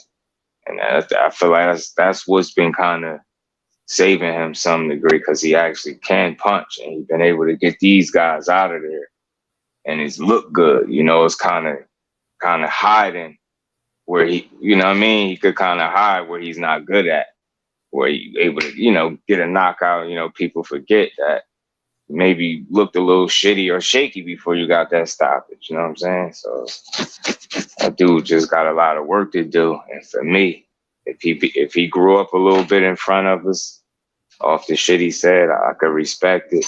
And from here, if he gonna move accordingly, then, you know, I think he'd keep his fans. He might gain some more if he just put the work in because he got skills to work with. But my biggest question for him is, do he really want to be a great fighter? Or do he just want to be a popular one? And that's a question I think even he need to ask himself. Yeah. Yeah. It's like, put that work in. And not being on point. Mm-hmm. Won't last but so long, and then it's just gonna give people nothing but the sour truth to talk about your ass. You know, so really want to make a memory of yourself as a fool or someone who really, you know, tried to go out there and really show he's amongst the best. We don't know that. We don't know how good this guy is. At least I don't, because he's not on his shit enough to show me. So he ain't proved it to question mark. So to me, he's very green. He's green as fuck. You know, and that's why I think fight some of these good guys that only got like between 6 to 10 fights. A couple of these dudes will whoop his ass at that weight class if he decides. No doubt about it. At 140 is just even deeper. So I don't see this kid being anything special but a popular fighter. And maybe one day we can say he's a good fighter, but he's elite. Is he elite? I don't think he's elite.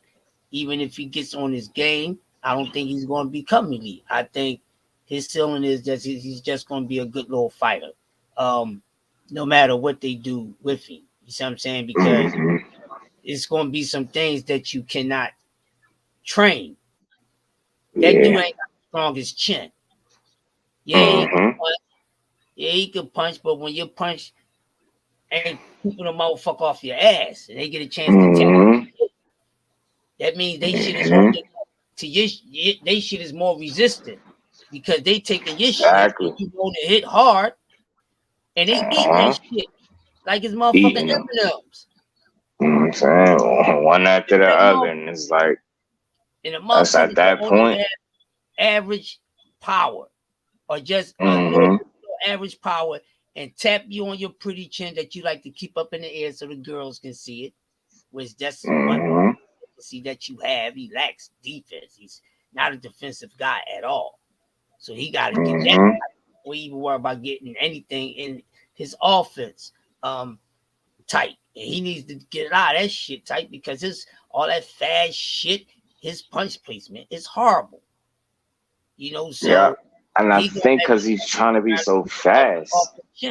Motherfucker eat your shit, take Mm-hmm. your shit. Then when they get the land Yeah, on you, yeah. you won't be able to take that shit like they took your shit. Letting So letting them shits flow. You trying to show everybody you fast. We get it, bro. We get it. You are fast. You have some pop.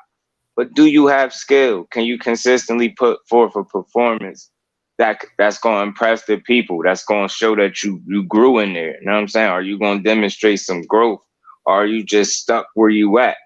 A guy that's fast, that got some pop, but is limited because his offensive arsenal is very limited to me. He don't use it. He don't mix it up well at all. And you know, knockout you pointed out, you know, with Lubin, how he didn't have a knockout past the 6. And I'm sitting here, I just, went over Ryan joint and he got one past the 6, which was in the 7th round. That's Luke Campbell. So that's like, that doesn't surprise me. But it's aside from that, his knockouts come very early in fights. 1st round, 4th round, you know what I'm saying? 5th round, like, they come pretty early, and if not, then you don't knock them out. You usually look average. You'll get you a unanimous decision, but you will look very average in doing so, and it just won't be impressive. So that's the thing with him, and I really feel like and before I even seen his, like, looked at his record for this, I already said I felt like he was a front runner anyway.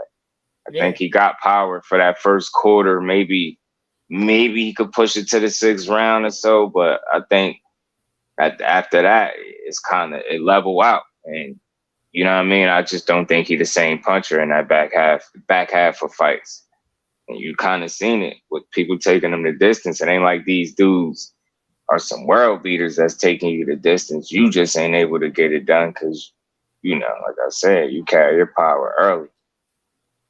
And maybe it's a strength and conditioning thing. I don't know what's up with him, but maybe he spent, that first half of the fight because he want to throw everything hard. You know what I mean? All fastballs, everything. So another thing you need to learn to do too, change up the speed on his punches. I'm not saying he don't do it at all, but he don't do it enough. You mix this shit up with that speed, you will have like some blinding speed. Like if you go catch some of the knockouts, I'm pretty sure you've seen some of the fights I've seen. Some of those dudes, like the way he caught him, like he got some ability, but it's like, again, it's consistency for me. It's like, and like I said, once dudes get you past a certain, round, you start to, even if you did get the knockout, you don't look that impressive. So it's like, he got a lot of work to do. And I think part of him being better is admitting and being real with himself. And it almost seemed like that's what this last fight was for him. It's like a dose of reality for him. Like, hold on, man. I might not be that good right now. Like, I got some work to do. I need to stop calling people out. The fans got lied to enough. I hear some self-accountability in there. So for me, just being a man, I'm trying to be realistic. That could be a sign of growth now. He has to follow that up with actions, though. I heard you now. All right, I heard you. Man, they pre-wrote that shit, man. They already had that and shit. That'd be so unfortunate. But you know what? Even if they did, if he's just able to act accordingly, I think at least people will respect you. You know what I'm saying? The respect is what he lacked. One thing you want to need to learn how to do. I don't know if any of y'all paid this attention or if y'all may actually agree with this, but this is just my opinion from watching him. Ryan Garcia is one-dimensional.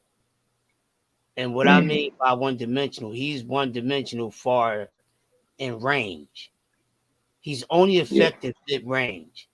He's not really effective as he should be long range with the reach that he has, and he's definitely not good on the inside. He got exposed. His punch placement really got exposed in this fight because the times when he was on the inside, all that fast shit, he was missing a lot of shit.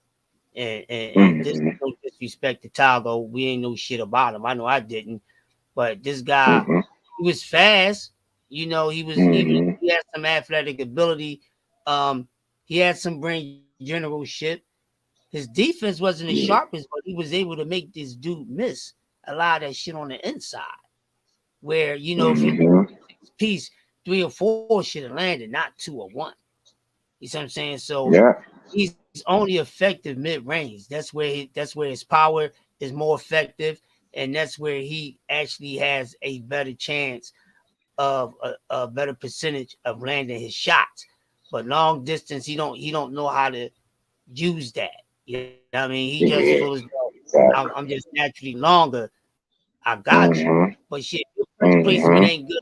That motherfucker ain't gonna be good on the outside. You got to know how to. You got to have some good punch placement on the outside in order for you to get inside, or in order for you to get mid range. But mid range is where he's more effective at.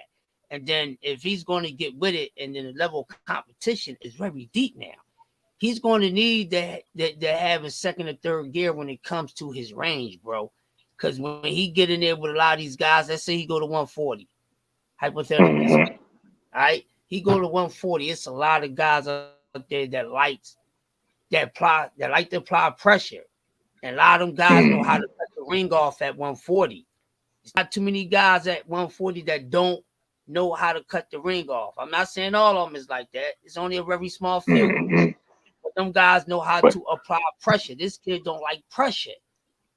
Now, when somebody really get the touching on him, now we got to see if he got any dog in him, because we don't know that. We don't know that at all. We talk about all these other things. Shit, where the dog at? If you got some dog in you, or you got some pup in you, because we got to figure that out too also before we get the defense and all that shit together. You see what I'm saying? The punch placement and all that, and know how to throw a fucking jab, use the fucking jab to set up everything else. You know what I mean? Yeah. Everybody ain't as athletically gifted as a Roy Jones, who was just more athletic. Appreciate y'all holding your boy down, man. You see what I'm saying? I'm gonna say that again. Roy Jones was more athletically gifted than skilled, but he's a freak of nature when it comes to athleticism. A freak of fucking nature. This motherfucker got animal motherfucking reflexes, bro. That's why he was able to like reflexes, bro. Leading off for hooks and over fucking hands and shit. Doing shit that you ain't supposed to do and knocking people out doing it. The shit that they would tell you like textbook not to do this or this will get you hurt. He was able to do that shit and have success doing it. Dude was a different level of athlete. Right. And a lot of guys, they follow that blueprint because they like it because it looks pretty, because it's a flashy style. You see what I'm saying? Yeah. But everybody ain't built for that. You see what I'm saying? No, and not. That's where I question people with how much they know about boxing when they critique Errol style. Oh, he's boring. This, that, other. He's not boring if you really understand boxing. Okay? Yeah. Now, it might not be your favorite attitude. That's cool. But to say that he's boring, you don't even have a logical motherfucking explanation of why he's boring, because every little fucking point that you're going to come up with, I'm going to rebuttal that shit with fucking logic. Exactly, this man is education sound in the sport of fucking boxing. Very effective, dunking type of shit. He ain't got to look pretty, but he make motherfuckers look ugly. Very consistent at what he does too. Like, he's very consistent at what he does. He can put those performances together. Like, he don't have that question mark, like, you know, with inconsistent performances, and you know, like Ryan do with the struggling and not being able to put it together. Earl gonna put it together, and he gonna put it. Once he start putting it together, you could forget about it. You know what I'm saying? Yeah. Who said it's a fucking rule? You show me in a boxing Bible that is a fucking goddamn rule that you gotta look fucking pretty to make a motherfucker look ugly. No, that's all you gotta do. Like, do that work to make a motherfucker look ugly. So fuck all that pretty shit. He makes motherfuckers look ugly. And he brings the motherfucking truth out of them. So that's why he call himself the truth. Because he brings the truth out in his opponent. They ain't as good as me. He ain't all what you thought he was. That's why he's the chameleon. Oh, you say you're gonna beat me which way? I have my own game plan, but now I'm switching it up. Now I'm gonna fucking show you because I beat you at your own game plan. I'm dropping the mic on that. You know how dejecting it is for somebody to beat you at what you do well. You know what I mean? Like that's like you're a bad player that could shoot. You go against somebody who making all your shots times 2. You know what I mean? You make a tray, he make a tray. You make a tray, he make a tray. You miss a tray, he make a tray. You make a tray, he make a tray. You miss a tray, he make a tray. You know what I mean? He constantly beating you at what you do good. That shit dejecting after a while. You know, that shit start to wear on you. And Earl fight like that. Okay, you go out there. Your jab, your best weapon. I'm gonna show you that my jab better than your jab. Okay, you're an inside fighter. I'm gonna show you that I'm a better inside fighter. So now he didn't took your strength and made it your weakness. Now you got to go and do what you not really that good at to try to offset him offsetting what you good at. You get what I mean? And that's how a lot of people lose to Earl. Because people can say what they want to say. The reason Sean Porter lost to Earl because Sean Porter is used to dictating the pace of the fight. He couldn't dictate that pace of that fight because Earl dictated the pace of that fight. Just like he couldn't dictate the pace of Keith Thurman and Ugas fight. Just like he tried to dictate the pace of the Bud fight and he got stopped. So when you can't get into a rhythm, when you can't get into a rhythm, you know what I mean? What do you do next? And that's the thing you got to ask yourself when you fighting Earl Spence. You gotta account for maybe my first game plan probably not going to work. You know what I mean? The first thing that I want to do probably not going to work. So what's the second thing that you go do? What's the third thing that you go do? You know what I mean? You got to have a plan A. You got to be able to adjust with a dude like Earl because Earl is always people say Terrence Crawford like to collect data. He like to collect data. Where Earl really is collecting data too. You know what I mean? But he not waiting on you to collect his data. He collects. Yeah, he don't wait. Exactly. You know what I mean? Exactly. He putting it on that's you. That's a good point. That's a good point. Exactly. He as he's figuring it out, he's fighting. You get what I'm saying? Like he ain't inactive. He still doing what he doing, and as he figure it out, it just get worse. Yeah. Yeah, because what people don't realize is that Earl, most of the times, not even just Earl, just good fighters in general, great fighters. Most of the time they come out and box you in the beginning. You know, they come out boxing you, and then as they get more comfortable, then they open up and they go inside their bag and they bring out this or they bring out that. But most of the time they try to outbox you, which is exactly what Kell Brook and Earl was. It was a battle of boxers in the beginning. It was boxing. It was straight boxing. And then Kell Brook, it took him a minute because it took Earl a second to really, you know, start to get the edge on Kell Brook. So once Earl got the boxing edge, Kell Brook made it a more physical affair. And it took Earl a round or two. It took Earl a round or two to adjust to that too. But once he did, you know, it was around. Rick, he said, yes, my sir, brother. Man, I agree with you, man. I appreciate y'all boys holding me down too while I had to step away. Great show. Man, that goes without saying, bro. That goes without saying. Here, bro. Shit, we gonna grind, we gonna rock, and we gonna grow. I said them boys got a room of 25 in here. Crush, you know how Crush be on. He be on it. And this good boxing, man. We getting closer and closer to this day. I think I think it's safe to say we know what the hell we've been seeing and what we watch. Just because you get a fight prediction wrong don't mean you don't know what you're talking about either. I just want to throw that out there. For the people, you know, that might have been wrong about a recent prediction. I don't mean you don't know shit, but you might have just got it wrong. Now you don't get predictions wrong. Anyway, ain't nobody getting every prediction right. No one. Nobody. I was like, I was wrong about Lubin last week. I was right about everything else. You know what I'm saying? I don't have no problem saying it. I definitely was wrong. My boy Knockout was wrong about Terry Harper and Bumgarner, but he was right about everything else. You know what I mean? You don't get it's a prediction. You gotta. A prediction is just you standing on what you believe in. You know what I mean? That's why I respect anybody who do this shit, who put themselves out there to be wrong. You know what I mean? It's easy for a nigga to be like, you got something wrong. Well, bitch, you ain't even started. You ain't get out the porch. You know what's funny about that particular fight? Shit, I'm pretty sure had we known he would have chose to fight in the pocket that long, I think that would have changed a lot of our opinions too.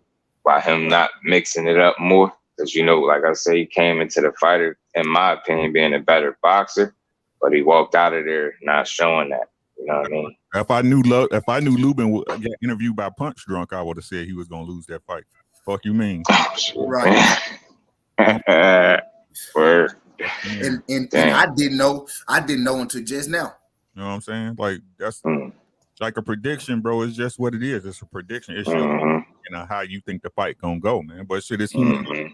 It's human nature involved, man. Shit, everybody ain't gonna get every fight right.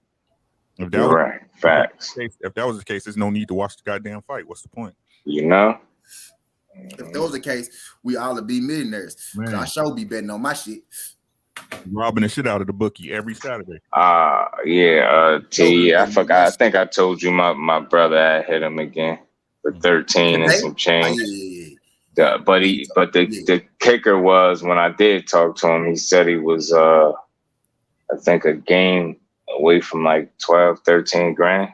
Yep. Some shit like that. That's where he was like, God. I hit him for 1,100 this week total. See, that's a win, man. That is a win, bro. That's a win. It's a paycheck. That's my paycheck. You feel me? That's a win, bro. Yeah. Good shit, man. I hit him for 1,100 total. 800 one day, 200 the other day. 200 some change the other day. That's what's up.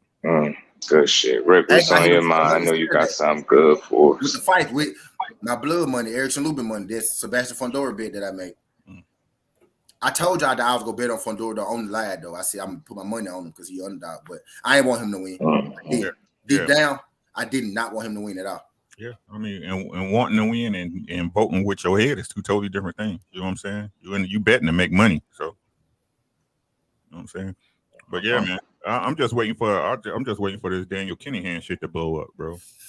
How you feel about that, Ricky? I know they show forte, man. So what you get? Right. So Lex. So let's talk about it. Let's kick the ballistics, right? Now, I got a reference. They don't watch my channel. Tell me if you see trash or not.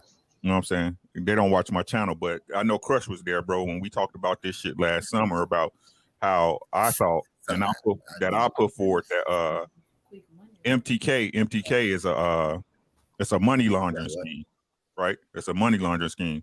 That boy, what was his name? He just retired. He got beat by Jamel Herring, Frampton, right? Frampton said in open court, bro, that MTK had been managing him all this time and never charged him a management fee, not once. Right? Not once. Right? What manager in any entertainment business don't charge their client a management fee? They didn't even let me do my but he got a sound check. Like bull. He got a check cut to him every time. You want to write on that? So what that tell y'all right there? Let me explain, right? This bigger than what people think it is. You know what I'm saying? Everybody talking about dope and all that other shit, man. This is about money and how money get moved, how money get laundered, how money get washed, right? MTK is a shell company. It's a front. Kick the ballistics. This is how it worked. Pro Bellum too. Yeah, Pro Bellum too. Right? Anything attached to anything. Same people. Same people. Anything attached to Kinahan that got incorporated or corporated by for is a shell company. Right? That man deal in dope. He deal in human trafficking. He deal in sex. You name it, bro. Right? So this is how it happens, and this is how it works. You get fighters, and as y'all can see, MTK last year was buying up fighters like they was going out of style. Right? Everybody was saying, we going to MTK, we going to MTK, we going to MTK. You go to MTK website and see how many fighters they got. None of them ain't paying no management fees, but you cut a check. Now, what that's called, that's a loss in profit, right? You paying them out. So you file that back with your government at the end of the year and you get all that money back clean.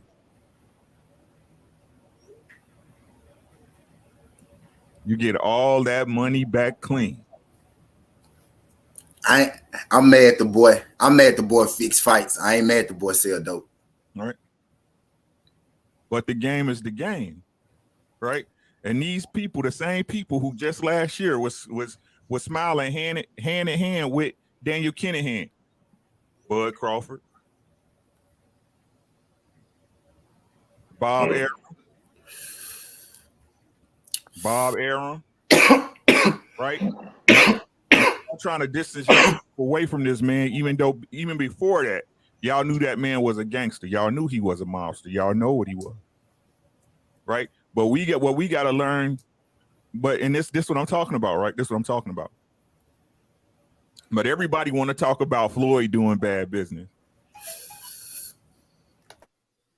Everybody want to talk about Al Heyman doing bad business.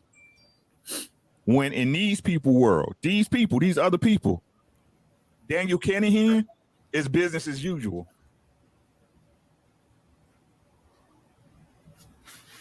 Right. That's business as usual. BAU. It's crazy, man.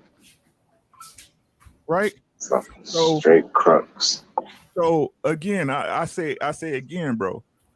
These people, and I'm telling y'all right now.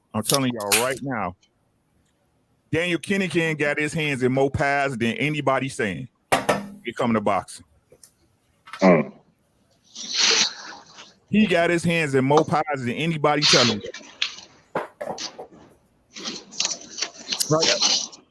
And this is the link I'm using, right? This the link. This what put it all together for me, right? Mm-hmm. All these companies, all of them, during the pandemic was cash poor, but none of them wasn't doing pay-per-views, right?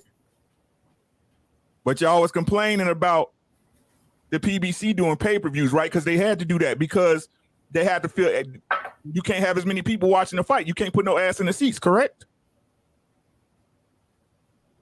Facts. Right?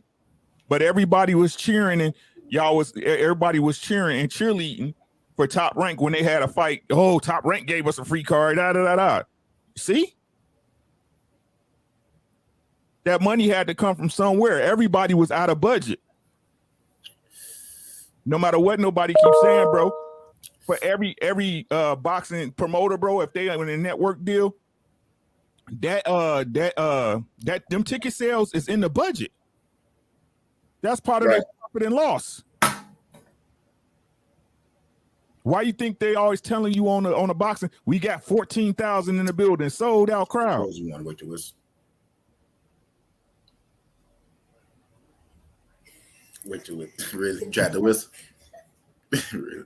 Telling y'all, man, this shit about to get thick, bro. This shit about to get thick. The thing is, bro, I'm pretty sure you knew it already, Ricky, but like I already knew this shit though. Yeah, like that's what I'm saying. This shit that I already knew, bro. Like DK, I been knew he was a monster. Mm-hmm. And while I was like, bro, y'all like I'm upset he fixed. Really, I'm all upset he fixed that one fight that I believe that he fixed. I'm all upset he fixed that one fight. Outside of that, what he did to Brother Wilder, bro, he just like everybody else in boxing.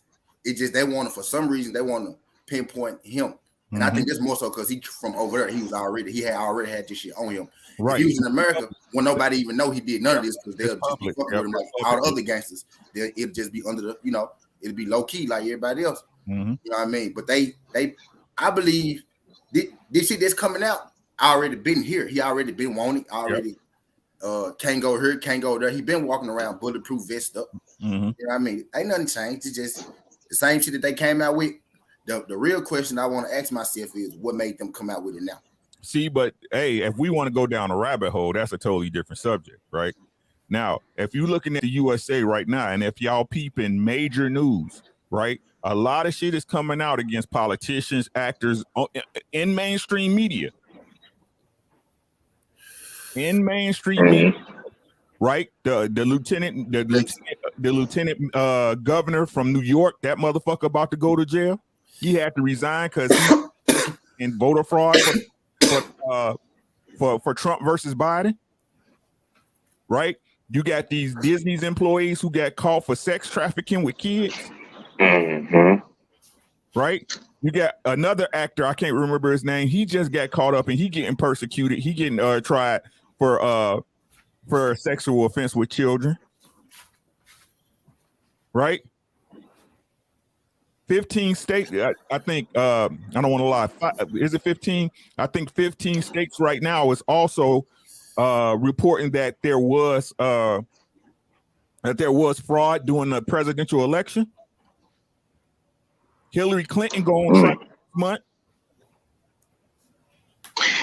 Yeah, I heard something about her. Hillary Clinton going trial next month. And they say, you know, basically whenever they the trials or whatever come up, they try to distract us, throw something in the way. Yeah. Try to, you know what I mean? 52 fake out. Right. Biden Hunter's laptop was real. Is real. See, man. So you going right in the direction of the stuff. All right, I'm cool. I'm listening. You see what I'm saying? I'm listening. Exactly. Right? This, like, people don't like. I know what people think of me, man. It's cool, man. It's cool. You know what I'm saying? But I'm not he already with him, Flawless. He been with him. I told y'all the little company he signed 2 months ago. That's what I'm saying, bro. Like, and been with him, Flawless. And this is what I was saying the other day, T, on my live yesterday, right? On Wild Out Wednesdays, right? So this the thing. Y'all remember when Bud went over to Dubai and was talking with MTK, right? The Bud fans, the Bud sexuals was bigging it up, right? Oh, he's going to MTK, man. He don't need PBC, man. Right? He don't need PBC, man. He over there in Dubai. He was in Dubai for like 2 weeks, right? When we seen him, when he was sparring Kell Brook, when he was talking to Josh Taylor, wasn't that an MTK event? Yeah.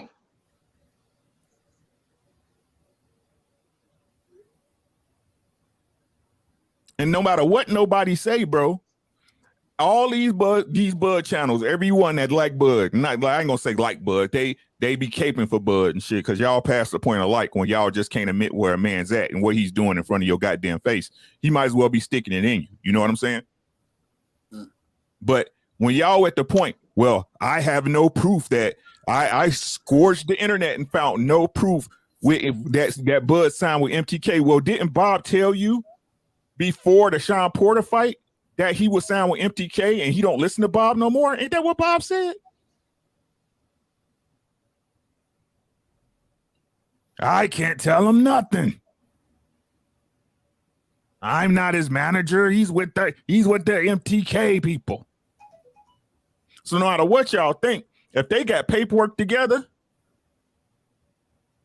the PBC ain't doing no business with Kinahan.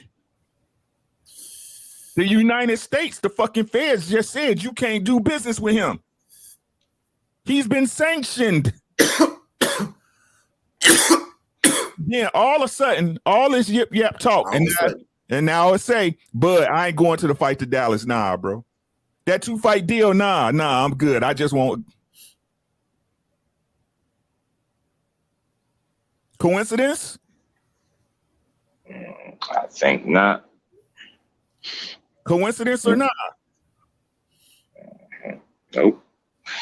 I keep telling y'all, this man, I don't care what y'all say, man, this man do everything but what's needed to make the fight that we all want to see. From finger pointing to being in the ocean, allegedly looking for the big fish. And where he was at when he was doing that, y'all.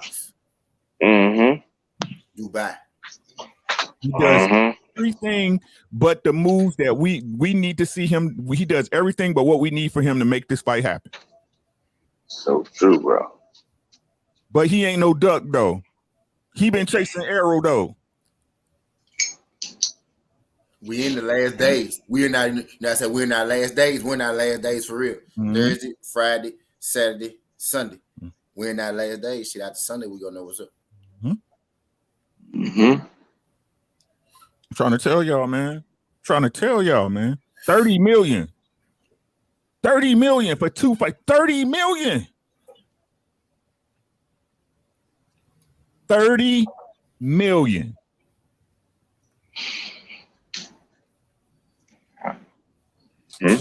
Come on, man. Come on, bro. Come on, bro.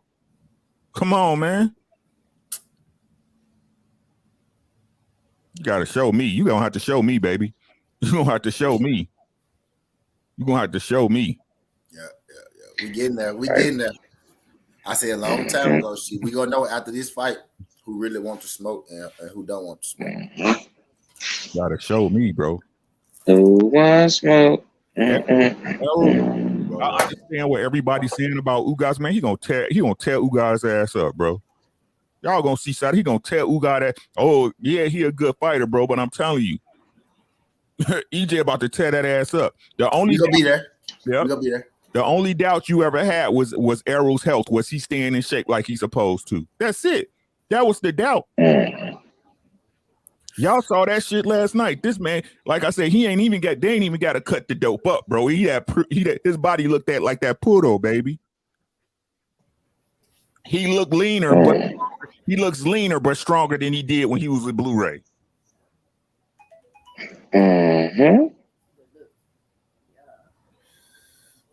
If it wasn't for Manny Pacquiao,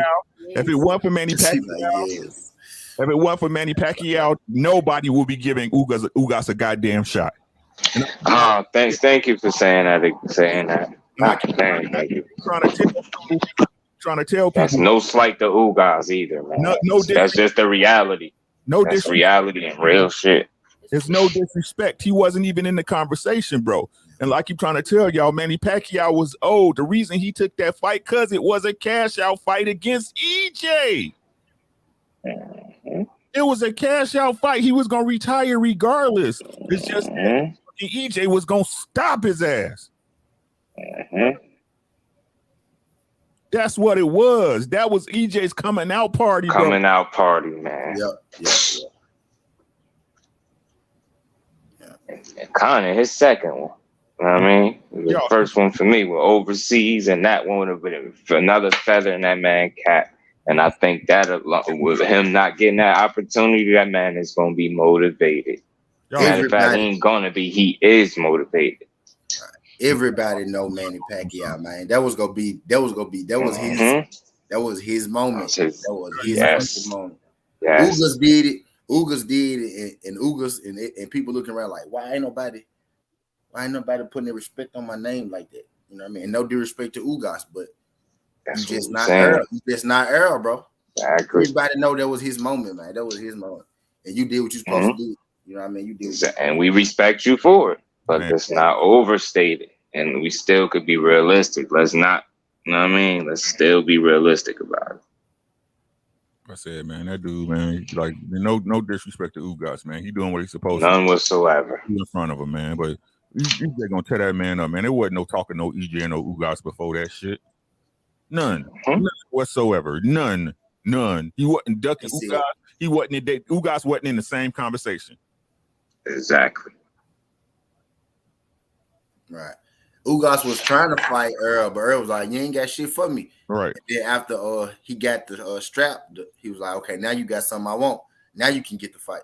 You know what I mean? Because Ugas even said himself, "I've been trying to fight Earl, man, and you can't say he hasn't because he has." Earl was like, "Nah, because who are you?"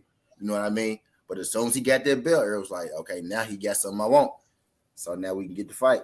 That's right. It's an undertone to this fight. Like Ugas been asking for this for a second.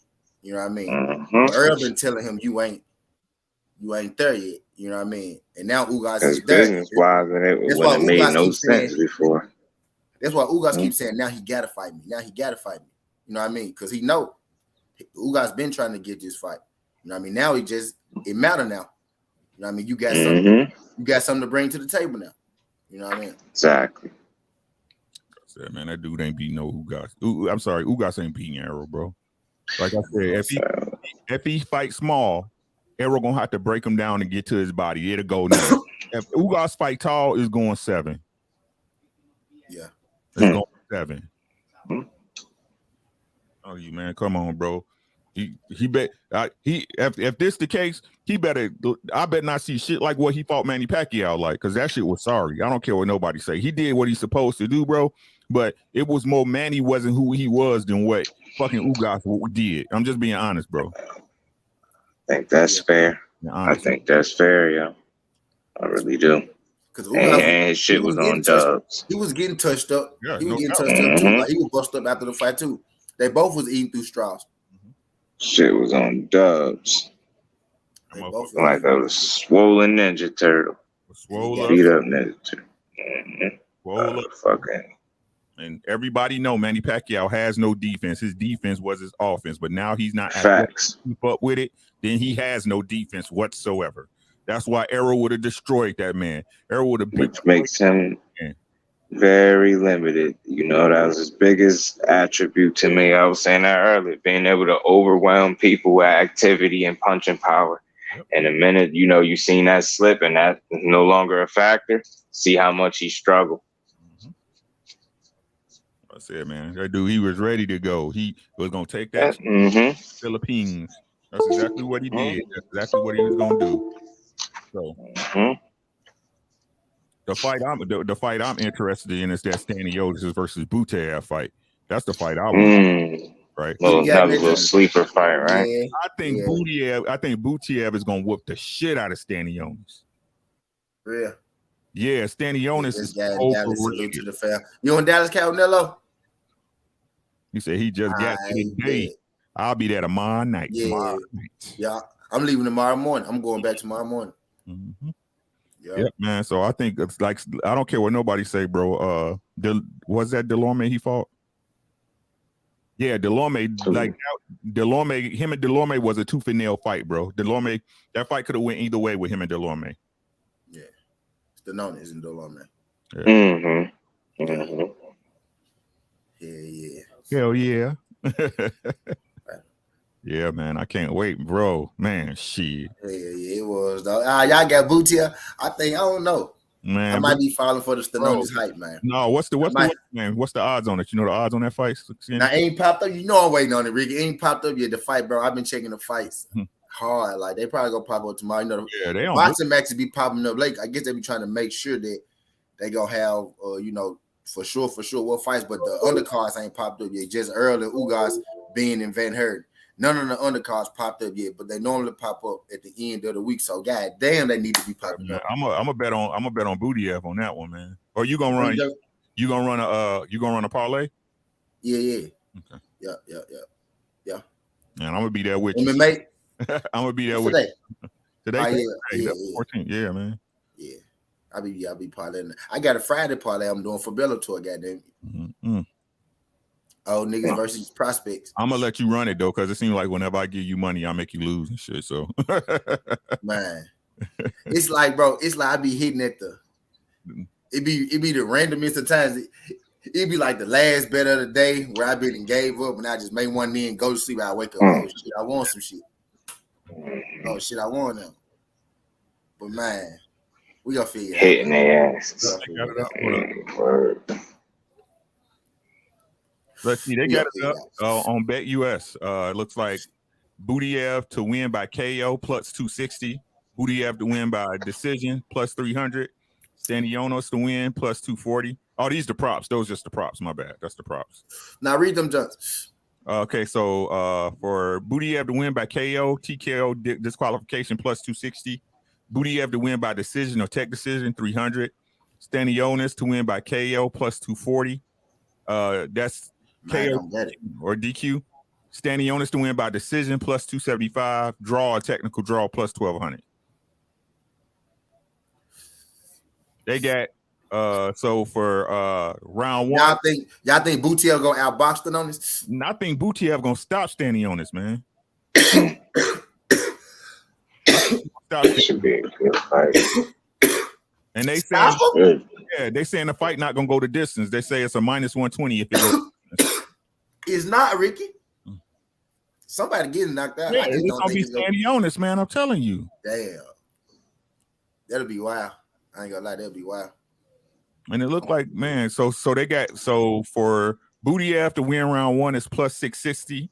For Staniotis, it's plus 8,000.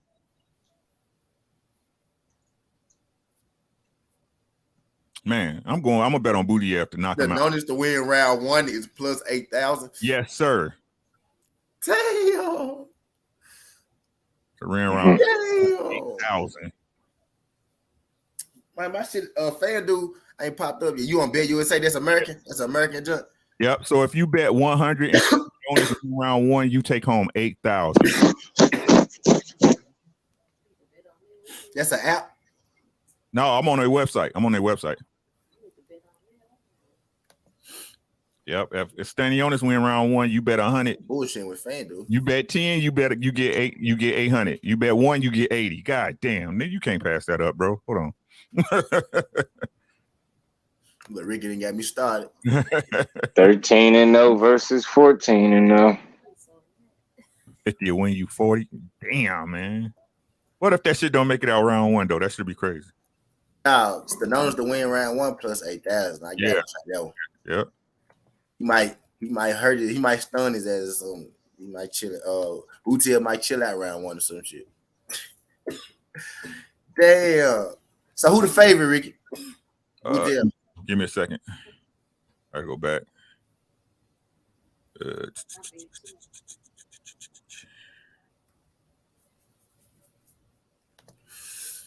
That shit ain't popped up on FanDuel yet. That's brave. That shit ain't popped up on FanDuel yet. I'm definitely finna get on this video. Give me a second, bro. Give me a second.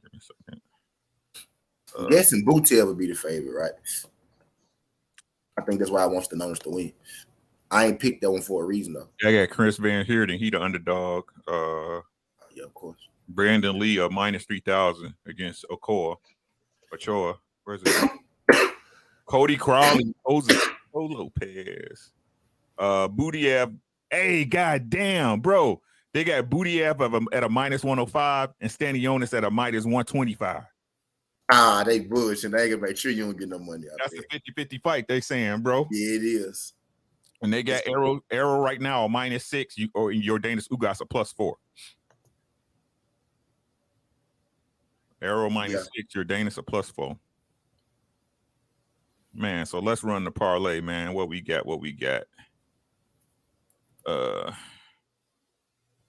So at 5, we got Jason Cunningham. Jason Cunningham versus Terry LeCouvreur. I don't even know who the fuck that is. They got Jason Cunningham the favorite, 6-4. Brandon Lee versus Zachary Ochoa. They got Brandon Lee at a minus 3,000. Right? Yeah. They got Eftebar Apochi and Adrian Taylor. They got Apochi at a minus. I don't know. It don't show the weights. Apochi. Yeah, they got Apochi. I think he is a Apochi. I think he is. I'm gonna look it up for you. Just for Glenn. I got you. Yeah. Right in front of it. I got you. Give me a second. Okay.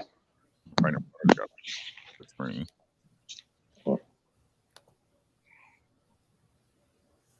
I think I know who Apochi is. He the favorite? Yeah. Apochi the favorite. Yeah, heavyweight. They say here heavyweight. Yep. Yeah, heavyweight. So they got where we at? Apochi a minus 12, Adrian Taylor plus 650. They got did he go up? Go ahead. It don't show the O odds, it just show my odds right now. Yeah. It's like they got Vito Melnicki Jr. versus Dan Kerpensi. They got Melnicki at a minus 25, Kerpensi at a plus 9. Vito. Yep. Jose Venezuela at a 1,200 versus that nigga will get a knockout. He getting a knockout. Versus Francisco Vargas. They got Cody Crowley, who I'm going with, at versus Jose Lopez. They got Crowley at a minus 450. Lopez at a plus 3. Yep. They got Josecito at a plus 325. That's not too bad, to be honest. Then we got Isaac Cruz versus Gamboa. They got Gamboa at a plus 750. They got Cruz at a minus 16. I think Cruz gonna stop Gamboa. Then we got I think so too. Yep. Then we got Butiev versus Stanionis. They got Butiev as a minus 105, and then Stanionis as a minus 125. And then Ugas versus Spence. Spence a minus 6. Ugas a plus 4. And then Saturday we got Dillian versus Tyson Fury. Tyson Fury. Oh, that's the same. No, that's next week. They got Tyson Fury at a minus 570 and Dillian White at a plus 395.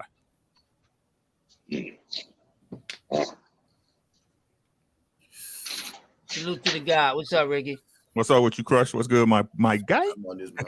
Chilling, bro, man. Chilling, my deal. Waiting to see y'all guys get together, man. Y'all get out Texas, man. See y'all guys have a good time. Watch my man Errol Spence put an ass whipping on you guys between 7 and 9 rounds, bro. Definitely. So that's what I'm calling it, bro. That's what I'm calling it. Like, yeah, man. Good time for me. You gotta call him Sir Errol Spence Jr. after this. Man. I'm ready. God, man. I'm ready to see the God, man. This will be my first I see the props up here. Oh yeah. No, my first DJ live. So I'm gonna have to catch. I'm gonna have to catch me one myself, man. I will be watching though. I will be tuned in. Damn bomb. No doubt about it. My baby mama fight this weekend. Yeah. She'll -3. Now, Alyssa won me some money her last fight. She won me a lot of money her last fight. Yeah. You told me you came up on Alicia's last fight. Oh, yeah. Hey, Crush, I'm just trying to come on Alicia. You know what I'm saying? Hey, man, I feel you, bro. I feel you. One of my childhood friends is in her training camp. Man. Something about them A's ain't. Man, that motherfucker bad as fuck. What's up, baby boy? Yeah, I don't know. Those probably old though. I wouldn't eat those. Don't eat them. The guy that you seen probably old, baby boy. Hello. Niggas video. I don't know where they came from. I grew up with that guy. Oh, for real? He's doing her mid work. His real name is Butter Tippins, but he go by the name of Fareed Samad now. He's been in boxing for years as far as co-training. How long he been with her? He's been around a lot of guys. He knew Devin when they was kids and everything, bro. He grew up a couple doors away from him. This shit. How long he been training Bum Gun? Okay. Right. Huh? How long he been training Bum Gun? Yeah. Izzy, that Butiaf Stanionis, that's for the I just found out recently, so I'm gonna find out from his sister because she still lives a couple doors away from me. I'll find out how long he been with her camp. I had found out about her through Tony Harrison. Tony Harrison started posting her and shit. He was working with her in the midwork doing the body. He was in the gym with her, and I know she from Ohio, but she went to Michigan to work. I know Tony from Michigan. But I was seeing him in the gym with her when he was after his fight with Perella. Right. In the gym with her. So that's how I caught on to her, you know what I mean? And then she ended up fighting Terry Harper. I was like, man, you know what? She go knock her ass out because I been seeing her in the gym with Tony Harrison. I said she go knock her ass out. So maybe dude and Tony Harrison maybe it's his gym or some shit, his dude gym that they be at or some shit. Matter of fact, I'm gonna send him a. But I know this. I know Tony Harrison hands on with Bumgarner though. I know he hands on with it. I know he don't fully train her because he can't because he a boxer too. But right, I know he hands on with it. Yeah, he been around a lot of guys, man. He used to be over there working with fighters, helping them with development or at the Mayweather camp when with Shakur and when they was young bucks. He been around a lot of cats. He worked with Danny Jacobs for his strength and conditioning a couple fights ago, about three fights back. So he been around for years, man. He used to box in the military, and he decided to get into strength and conditioning because he went to school to be a nutritionist. And since he still has the love for boxing, he figured I'd take that over to boxing and help do strength and conditioning, nutrition, and make a living with that. He doing good with it. He been around a lot of people, so yeah, it's nice. It's nice. As a matter of law, what's good, pimp? We just sliding through these joints. We shooting the shit right now. Shooting the shit. Talking about Butiev and Stanonis, man. We didn't got so. Ooh. That's an even fight, man. It's terrible, dog. I'm going with Butiev on that one, bro. I'm gonna stay away from him. I don't give a fuck who win. My first mind tell me Stanonis. My first mind tell me Stanonis gonna win. I could be mad at Butiev for what he did to Jamal James still, but Stanionis is not that dude, man. He not at all. I've been saying that too. He not, but I think he better than Bootiel. I think he go. I ain't gonna say he better than Ricky. I think he gonna hurt him though. He not. Nah. Nope. Fucking Stanionis couldn't hurt goddamn. What's the name? Thomas.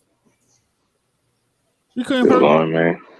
Y'all saw what Boots did to Delorme ass. Yeah. Yeah, Thomas. Yeah, true that. I can't argue that. He couldn't. His punch placement is horrible. He don't know what to hit, but I think Bootiel might be in front of him. No, but I think that's the problem though. You know what I'm saying? The reason why Bootiel he gonna wear his ass out, man. He gonna wear him out. I'm telling y'all. Gonna wear his ass out. It's too much for the kid. That's all I'm saying. Think so? Yeah. Stanonis hit harder than Jamal James, man. No, you don't. You don't think so? Nah. Stanionis gonna get his ass. I see why you got Bootiel then. Mm-hmm. If you believe Stanonis power fake, that's the only thing Stanonis got. So if you think it's power fake, he ain't got shit. He don't have no power like that. Like I said, he didn't even hurt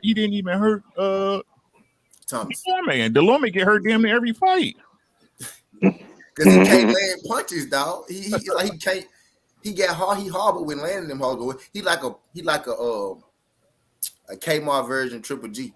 Who, Stanionis? Yeah. But he throw the jab a lot less. He's so sloppy to me, man. Like Bootiel, man. Bootiel gonna tear this boy ass off, man. I'm gonna say. I think I'm more mad Bootiel beat up Jamal James than anything. And so you saying Jamal James ain't a better fighter than Stanionis? Yes. Before that fight, I would have said that, but Bootiel undressed his ass, man. I ain't like that. I ain't like how that look. I ain't like the optics of that. That ain't sit right with me. I think that's why I was the Stanionis not gonna be able to hurt. He ain't gonna be able to hurt Bootiel, man. That's the problem. And yeah, you're right, Bootiel. Jay, he comes straight at you, bro. But I mean, he can take a shot. Yeah, he gonna. Hey. I don't think he go back. See, I'm thinking he go back take them hoes like that. Yeah, he is. Yeah, not he is. too many of them hoes. Yes, he is. Yes, he is. We'll see. It's gonna be good, though. It's gonna be good. We'll see Saturday. It's gonna be good. Yeah, he whooped the shit out of Jamal James. Yeah, he did, man. Yeah, that was terrible. Yeah, he beat the shit out of him. Yeah, stopped him. Yeah, that was terrible. Give it up. It was like Erickson Lubin Jr. Yeah, man. Reverse, you know what I'm saying? Because Jamal James is taller and shit. Right. And Lubin fight he just fought that fight dumb, man. Just all around, yeah.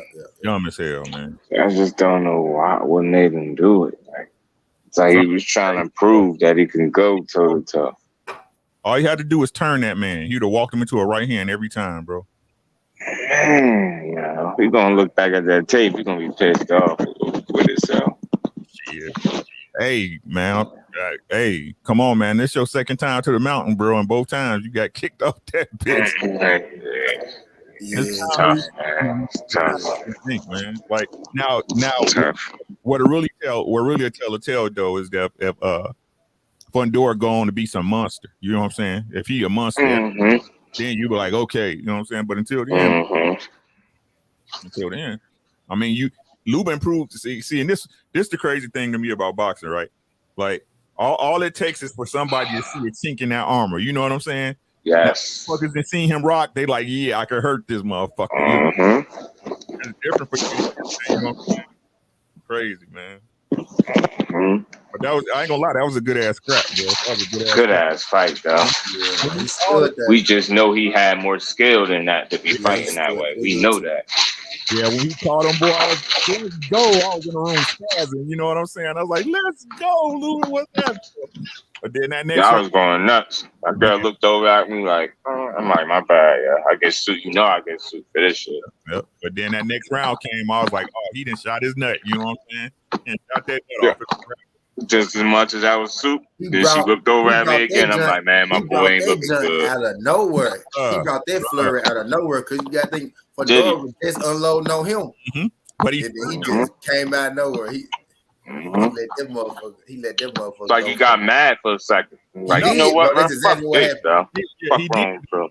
But he turned him, bro. He turned him, and as As soon as he turned, he came with a right hook on his ass, caught his ass right here. That motherfucker was like, bloop. Mm-hmm. He was jiggly legged then, man, but he blew that shit. He blew that wide though, man. He shot it up, shot the club up, man. He should have turned him more in the beginning of the fight, man. Yes. Yeah, use his angles. Yep. You gotta use angles on Fundora because he gonna throw 1,000 punches. You just turn his head, he gonna turn right. Right. You can't turn right into where you live. Had the energy to do it early in the fight too. You can't let him set. You can't let him set, bro. That's the whole. You can't fight him on the straight. You can't fight him on the straight line. Tell him, bro. You know what I'm saying? And because he's so tall and his feet so goddamn big and lengthy, bro. If you got good feet and you turn them, it's gonna take him long to catch up to you. Then you turn him. You know what I'm saying? You gotta turn, like Ricky said. You gotta turn them. You gotta throw your right hook. Get up out of there. Yep. Like get the fuck up out of there. You know what I'm saying? And Lube, like I said, when in the first couple of rounds, Lube, he had to get here. Come in behind dude's hands, bro. Come in behind his glove, stab his ass to the body, step in, pop, come back out, get back in that body shot, man. But like I said, when this is exactly what she said, though, bro. What you said too, Just Do, is that once Luke was Fundora was able to get close to him and start his ass to the body, he was like, "Oh, this what you want to do? I can get with you," and he could. You know what I'm saying? The kid was just. The kid was just. In that style, fighting, like you gave him what he wanted instead of you making him earn it. You gave it to him in a way. I don't want to make it seem like that, but he stood there. In terms of strategy, in terms of strategy, you gave it to him. He was standing there, right? He was standing there just. I'm like, bro, you ain't gonna move at all. And my man like, bro, you gonna get off the rope, bro. You go use your feet at all. You're not going to show that you a better boxer than this dude, bro. He ain't trying to turn him out one time. He ain't attempt to turn him out one time. Like he was being stubborn. Like, yo, I could go toe to toe. Right, we get it, bro, but you don't need to do it. You don't need to do it. Don't do that. You ain't need to do that to yourself. You wouldn't have been no less than no man. One round when he started tagging your ass. Exactly. Get up out of there. Yeah, that's what it is. That's all. He ain't had that's what it was. But he gassed after one round though. I was like, damn, here. Gone. And then he let Luger punch on him for a minute, and then he'll gain his breath, and then he'll shoot his shit. Then he'll let Fundora punch on him. Yeah, man. And then he'll gain his shit. Like, bro, you can't when you gaining your shit, you can't sit there, bro. Yeah, you can't be sitting there letting him unload. That's what he do. It's like he was throwing his punches high guard. He just I'm like, bro. Like Dazzler off Street Fighter. Long ass arms. I thought he was gonna go to sleep like if he got hit with 200 punches. I thought he would go to sleep like 120 of those times. I was like, at least move your head off the line when he throwing, man. No, you just sitting there with us, man. He was eating them hoes, bro. Bruh. Okay, bro. He was eating them hoes. I see where this is going, man. He ate them hoes for breakfast, lunch, dinner, snacks in between. He was eating them like, bro. Why is you sitting here eating all these motherfucking face shots like that, man? And it's like something went off in his head. He's like, damn, I got him. I ain't backing down. No, it's okay. He was like, cool. He was like, cool. I'm just finna eat these. Yeah, yo, we get it. Maybe that's what he was trying to prove too. Like, I got a chin, yo. Nah, we cool. We don't care right now. Prove man, beat him up. Prove that shit for one round. Prove that shit for 3 rounds throughout the fight, but don't prove it for 3 rounds straight, my nigga. Yeah. That's what it was. You know what I'm saying? Poor kid. Poor kid. Man, Lubin. you saw him post the Martin. You saw him post the Martin, the Martin meme on his picture. On his I'll be back picture. There at the end of that, he put the Martin with the lumps and shit on it. Oh, for real? Yeah, he posted that shit on his own. Okay, ain't nothing wrong with that. Good. Don't duck that shit. Thank God that he said, thank God that he made me different type shit. Yeah. And then he put that shit at the end. So like he mentally took the loss well. I think he, like you said, I think we hit on the head, just dude. He said, I'm finna show everybody that I got a chin. I'm finna show y'all I got a chin. I'm finna show y'all. He ain't had to do this. He ain't had to do it for me, though. He ain't had to do it for me. Yeah, you picked the wrong strategy to me. Man, that was hard to watch. Too long. Real, that was hard to watch. No. Man, I get mad at that type of shit. I start feeling crazy. He didn't fall out or go to sleep or nothing. Because y'all know what it look like. And let me tell you what this is. I said I'm going to do a Southern T on this. Y'all know what they look like to me, bro? It look like a fucking Rocky movie. It look like Drago versus Apollo Creed and Charlo go be Rocky. Goddamn, you know what I mean? That's kind of what the fuck it looked like. It looked like Drago fighting Apollo Creed, bro. I'm like, bro, what is you doing, bro? Mm-hmm. He was like, nah, don't like. Y'all know that moment where Apollo Creed was like, nah, don't throw in the towel. It's like Luba had one of them moments, bro. He was like, I'm just throw the towel. I was like, damn, fool. You really finna just sit here and eat all these fucking punches, bro. And I'm surprised. Shit, not on Kevin Cunningham watch. I'm surprised, If you had told me Luba go get hit in the face 140 times, I would have said he go be sleep by 89. Facts. You know what I mean? Yeah, man. Like that style, hell yeah, man. Hated to see that. I don't know where he go from here, man. Like you gotta, man. 154 is tough, man. He gotta go to 160.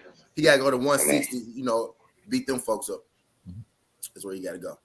Think there's any chance he could be better at 60? Yeah, I do. Bless you. Because we clearly know, he clearly put that chin shit to bed.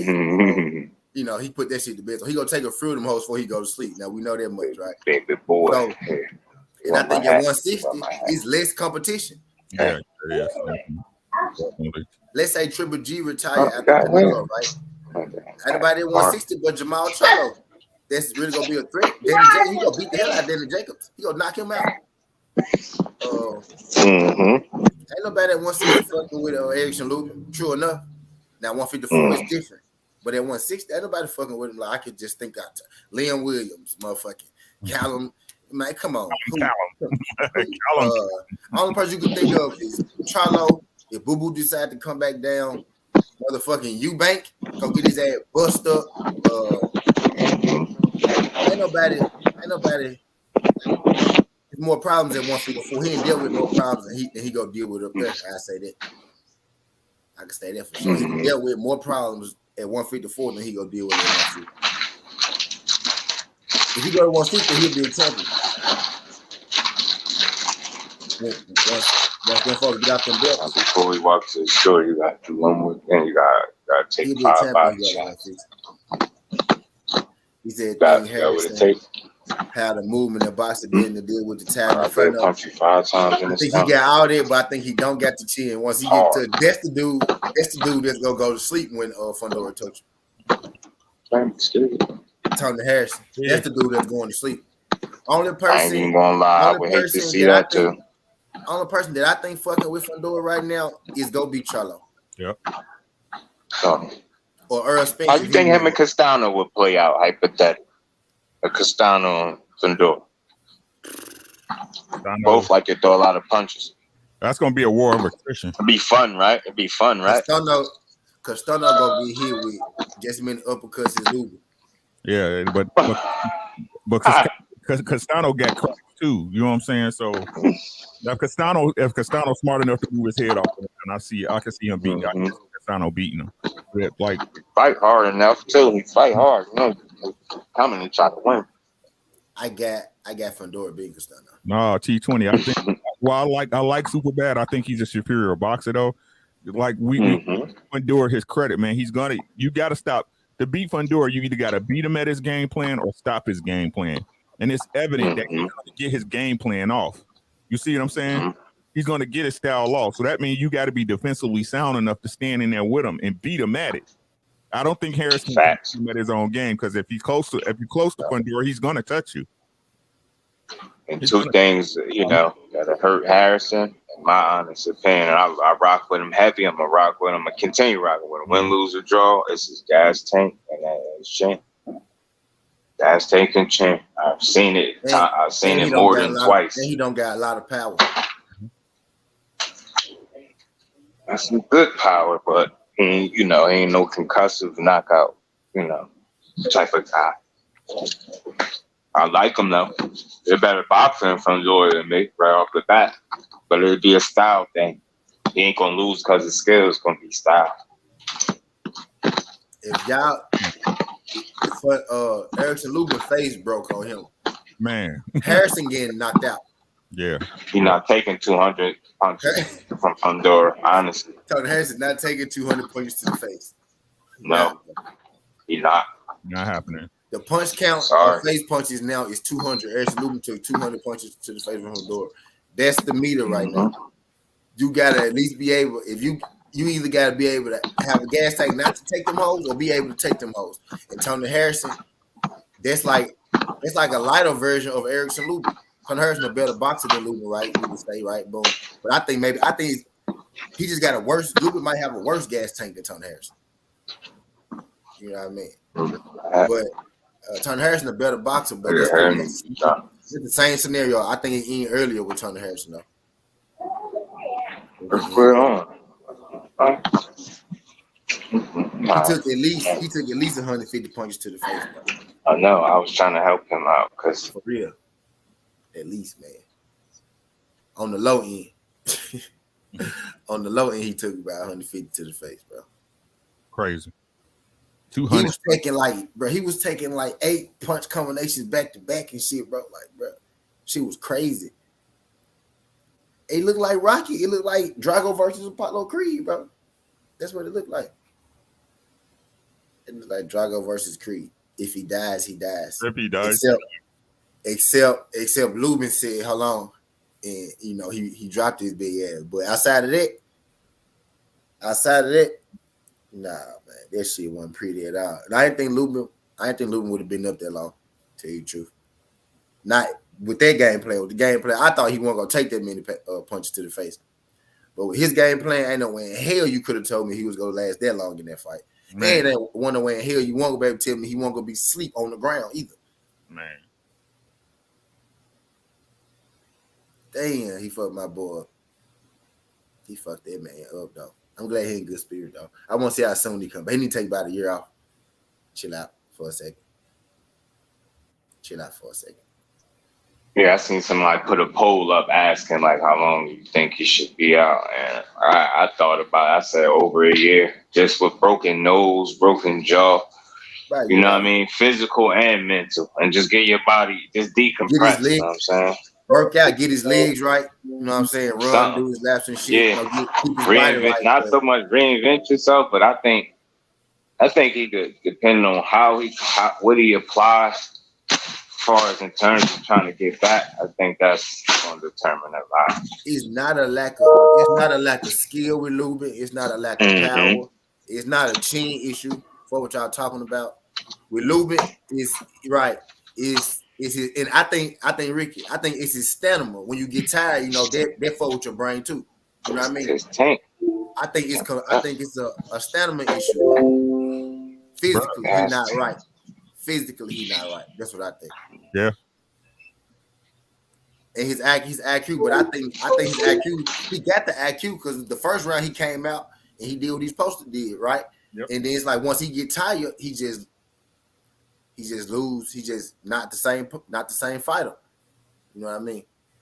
So I think it's straight physical with him. He ain't got to spar or shit like that. Get your body right because you already know how to fight. You got power. You know what I mean? Let your shit heal and get your legs right, get your core right. You know what I mean?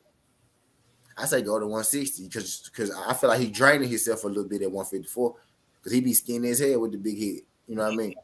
Right. So I think he need to move up one weight class. You know what I mean? And I think he'll be all right. I don't think he done. That last fight showed me he ain't done because ain't nobody gonna be able to do that to him again, bro. Ain't nobody finna do him like that no more. Right, because he gonna get that shit up. I'm trying to tell you. He gonna get that shit up. I don't think he gonna get that shit. He gonna take a while though. He need at least a year off. I say he need to take at least a year off. Shit. I'm saying like fights like that, bro. Like they take fights out of your career for sure. Man, bro. I'm just saying the way that fight went, bro, like the knockout came with the knockout was, get the fuck off me knockout. That's what it was. It was like you need to get the fuck up off me. You know what I'm saying? This motherfucker about to kill me. That's what that knockout was. You know what I'm saying? It's different, man. Like, some fights had those gentleman agreements. You know what I'm saying? We got a gentleman agreement. You know what I'm saying? You hit me with some hot shit, then I'm like, oh shit. And by the way I fight, hey, I ain't really about it tonight. We gonna get through this shit. You know what I'm saying? And we gonna shake hands at the end. I'll call you, you call me, and we'll leave it at that. You know what I'm saying?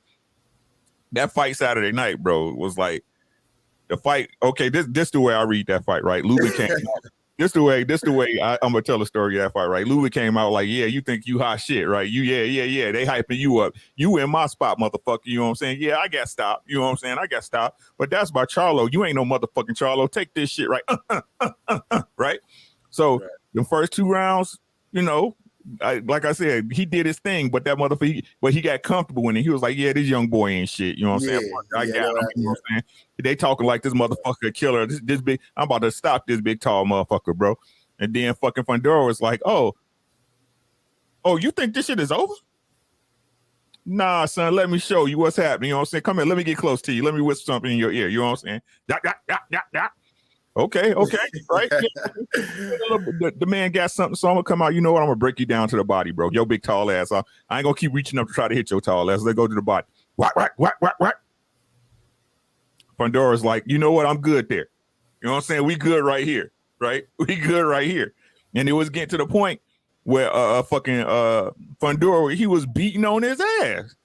He was like, oh, you thought you had me, huh? You thought this was easy work, huh? You thought shit was sweet, right? No, come here, let me show you what's really good. Your time over. Yeah, you ain't no old dog yet, but I'm an old dog your ass. You know what I'm saying? That. And he was getting his ass whooped. And Tony was in that bitch getting his ass whooped. Motherfucking had a third eye in the middle of his forehead and shit. Lube. Had a third eye in the middle of his head and shit. You know what I'm saying? Was getting touched up with, I mean, just consistently, bro. And like I said, it was getting to the point where he was getting his ass whooping.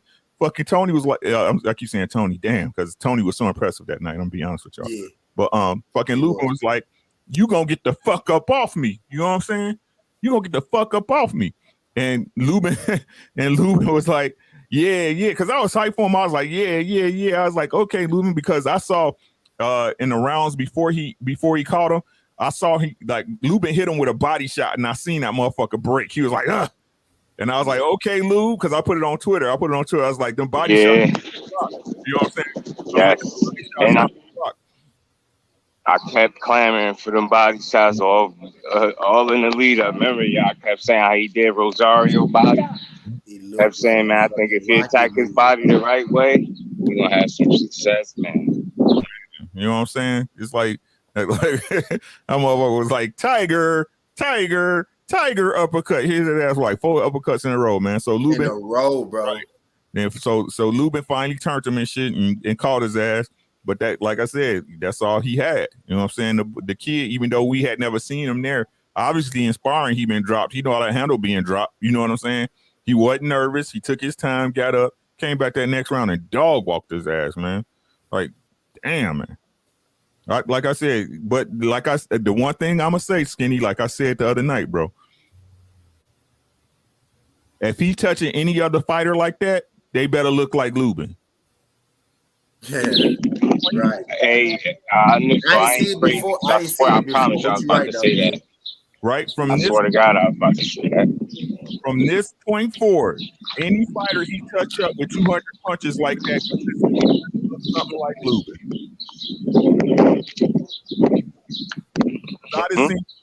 No disrespect, not accusing that man of nothing. What I'm saying is now I have an expectation. I have an expectation. And if I'm being honest, we didn't see you in fights where you didn't touch dudes up a lot cleaner than you did Lubin, and they face little shit like that. That's all I'm gonna say. Yeah. I'm gonna say. Yeah. That's all I said too. I said, yep. And I ain't even think about it like that. Somebody pointed out to me. I was like, you're right though. I ain't never seen nobody look like that. But yeah, from here on out though, we just, Give her a hand, yo. Give her a hand. But yeah, though. I'll go with the same one. Yeah, though. Yeah, man. But Tony Harrison looked great Saturday, man. Like, if Tony can box everybody, like he can beat almost anybody. Like, man, bro. Like, the only thing Tony missing is one shot power or thudding power, bro. If Tony had that, like, a strong ass shot, man, like Tony would be that shit, man. That shit very, very dangerous, bro. That shit Tony did. That's the type of boxing I like watching, bro. Yeah. Like when a motherfucker in there and he can dance. Tony was dancing. He had the tap shoes on with fucking baby oil on the floor, my guy. He was walking that boy in the shot scene. You can see coming. He can knock that head back. You know what I mean? He got a nice little pop on his punch. You see Jarring your motherfucking head back. His jab was so motherfucking crispy, boy. Mm-hmm. Stepping into that bitch, man. Textbook. Man, bro, that shit was beautiful, man. Perella, fucking textbook. And Perella got a split draw or some shit like that. Man, that shit was beautiful, bro. He got to fight Perella again. Man. I don't give a fuck if he got him drop. It's like this everybody version of Tony, he beat Perella for sure. Clearly, Luis Ortiz lost, and then he was about to, I know they was trying to set up him versus Perella again. He got a split draw. All Tony opponents losing this shit. Yeah, to Perella, Perella got robbed though. That's super facts. He was whooping the shit out that dude. That dude couldn't do shit with Perella, bro. I think that was bullshit, man. I think that was a bullshit call. Perella whooped him for real, bro. Now he could have been. The only thing I say about Perella is he could have been more aggressive. What up, Ghost? The only thing about Perella is he could have been more aggressive. But as far as everything else, man, that dude was doing fucking shoe shine flurries and shit trying to touch Perella. Perella, he wasn't doing shit, bro. Yeah, he wasn't doing shit. Yeah, that junk was interesting. I had put money on that junk. That junk got voided because they called it a fucking draw. That junk got voided. But I won everything else though. Goddamn Perella. Yeah, I was watching it. He was being extra careful. Yeah, extra careful. That's what left it. Walk away from it, yo. That's what put that junk. That's what made it a goddamn draw. It's like these judges these days be giving you way too much credit for being active. Like not enough judges give you credit for actually being effective no more. You know what I mean?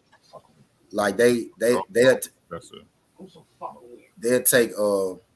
take you a fighter being active over a fighter being accurate. You know what I mean? Yeah. I don't fuck with this shit. I don't be fucking with this shit. Yeah, but it's all dependent what the judge is looking for too. You know what I'm saying? Or if that scorecard is filled out before the fight even started. And that's the one thing I want to talk about that a lot of people don't peep is that with the Daniel Kinahan shit. What y'all don't understand, bro, is that the mobsters, them the mobsters and people higher up that control boxing, they're the ones who set the odds in Vegas. Because they the ones putting money on the fighters who they think they gonna win and not gonna win.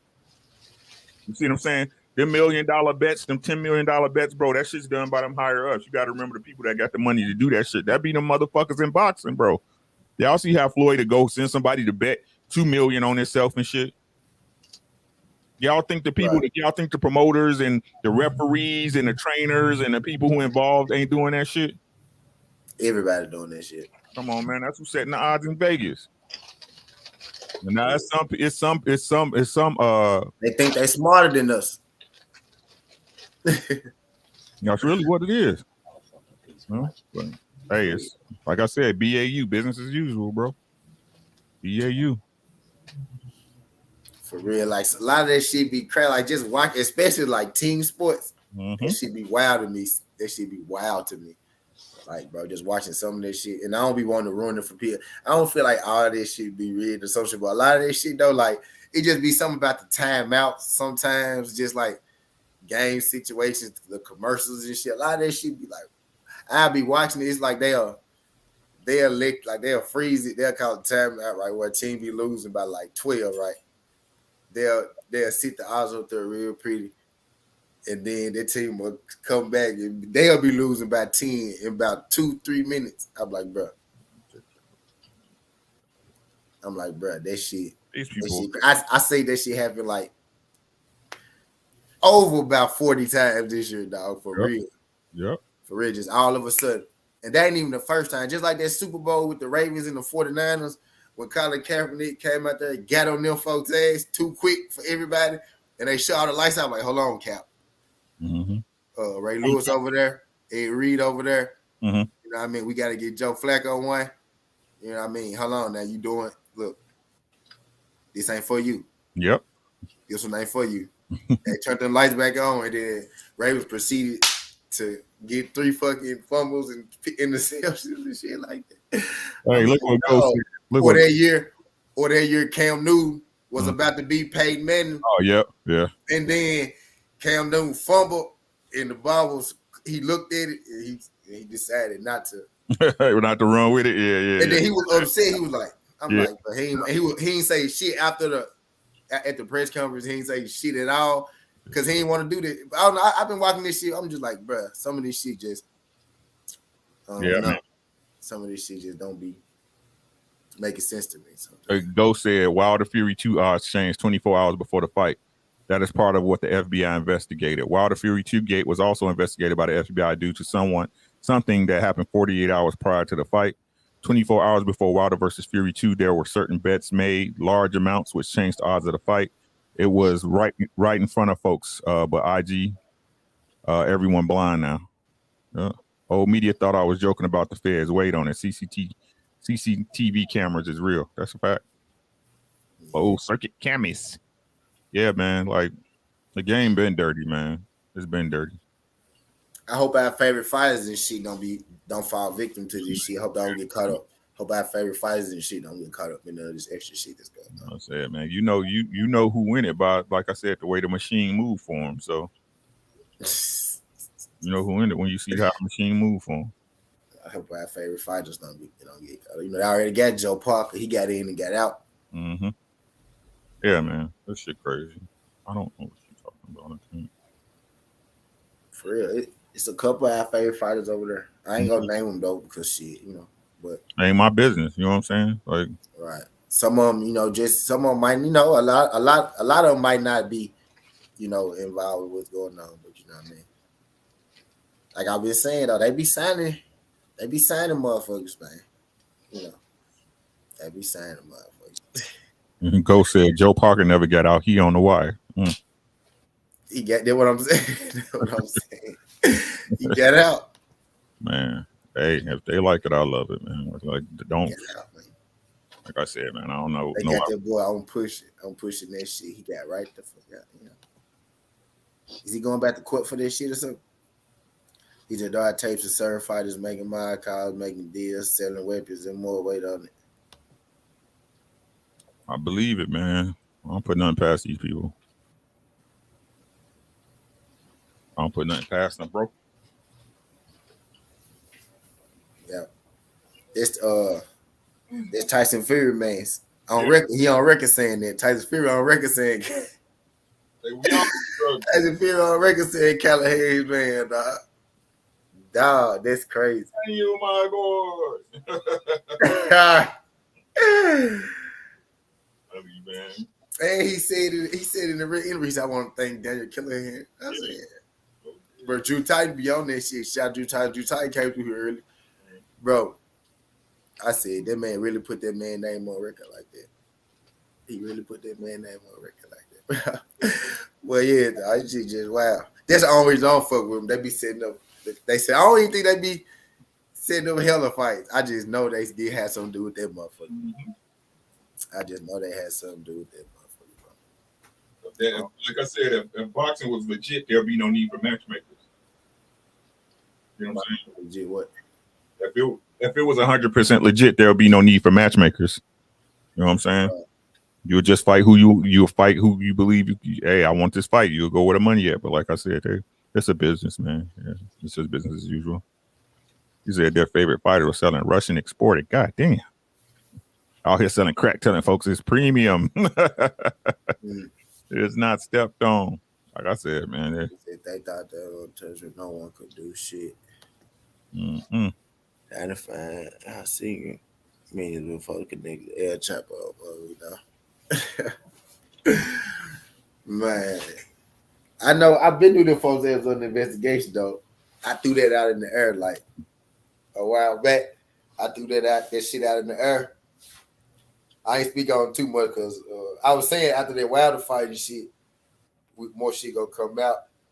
Now it wasn't right after, but you know, man, this shit hitting the fan right now. Mm-hmm. It all is, man. I'm telling you, like it's getting to the point. This is what's really going on in the world, man. It's getting to the point where information is so accessible, you can't suppress it. So they got to try to control it. You know what I'm saying? They got to try to negate it because it's gonna get out. Everything's gonna get out, bro. Everything's on the internet, bro. It just takes it just takes somebody to find it. Oh, I seen this shit, yo. I seen this shit, right? So Kim Kardashian son was playing Roblox, and it showed an ad of her and Ray J's fuck tape. Hey, Marique. Wow. I missed it. What happened? Kim Kardashian, right? Her son was playing Roblox, and it showed an ad of her fuck tape with Ray J on Roblox. Wow. What he say? Nothing. She said, when I heard the story, they said the little boy was laughing and shit and told her, and she got mad and shit, was trying to sue somebody about a sex tape she made with Ray J. And I was like, it was a conversation. Was it? I think it was on TikTok. It was on TikTok. Right. I think it was on TikTok, right? And I was like, the funny thing is this, right? But now that he know his mom in a sex tape, he gonna end up watching it. The curiosity gonna kill you. You know what I'm saying? The curiosity gonna kill him. He gonna watch that shit. See your mama getting piped down. This shit crazy, man. On social media. Yeah. And the funny part is, I seen that shit on Snapchat before. Not the video, but I seen like, the look, it be having a little news up there. I seen Ray J on top of Kim. I'm like, why the fuck they still talking about this shit? You know what I'm saying? I ain't click on it, but it was up there though. I saw it on Snapchat though. I hit it first. Knocking her ass down. Stinking ass. But that's crazy.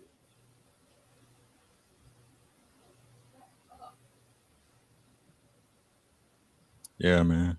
Man, that's wild, Kev. See that shit? That shit came back to hunt you. Yep.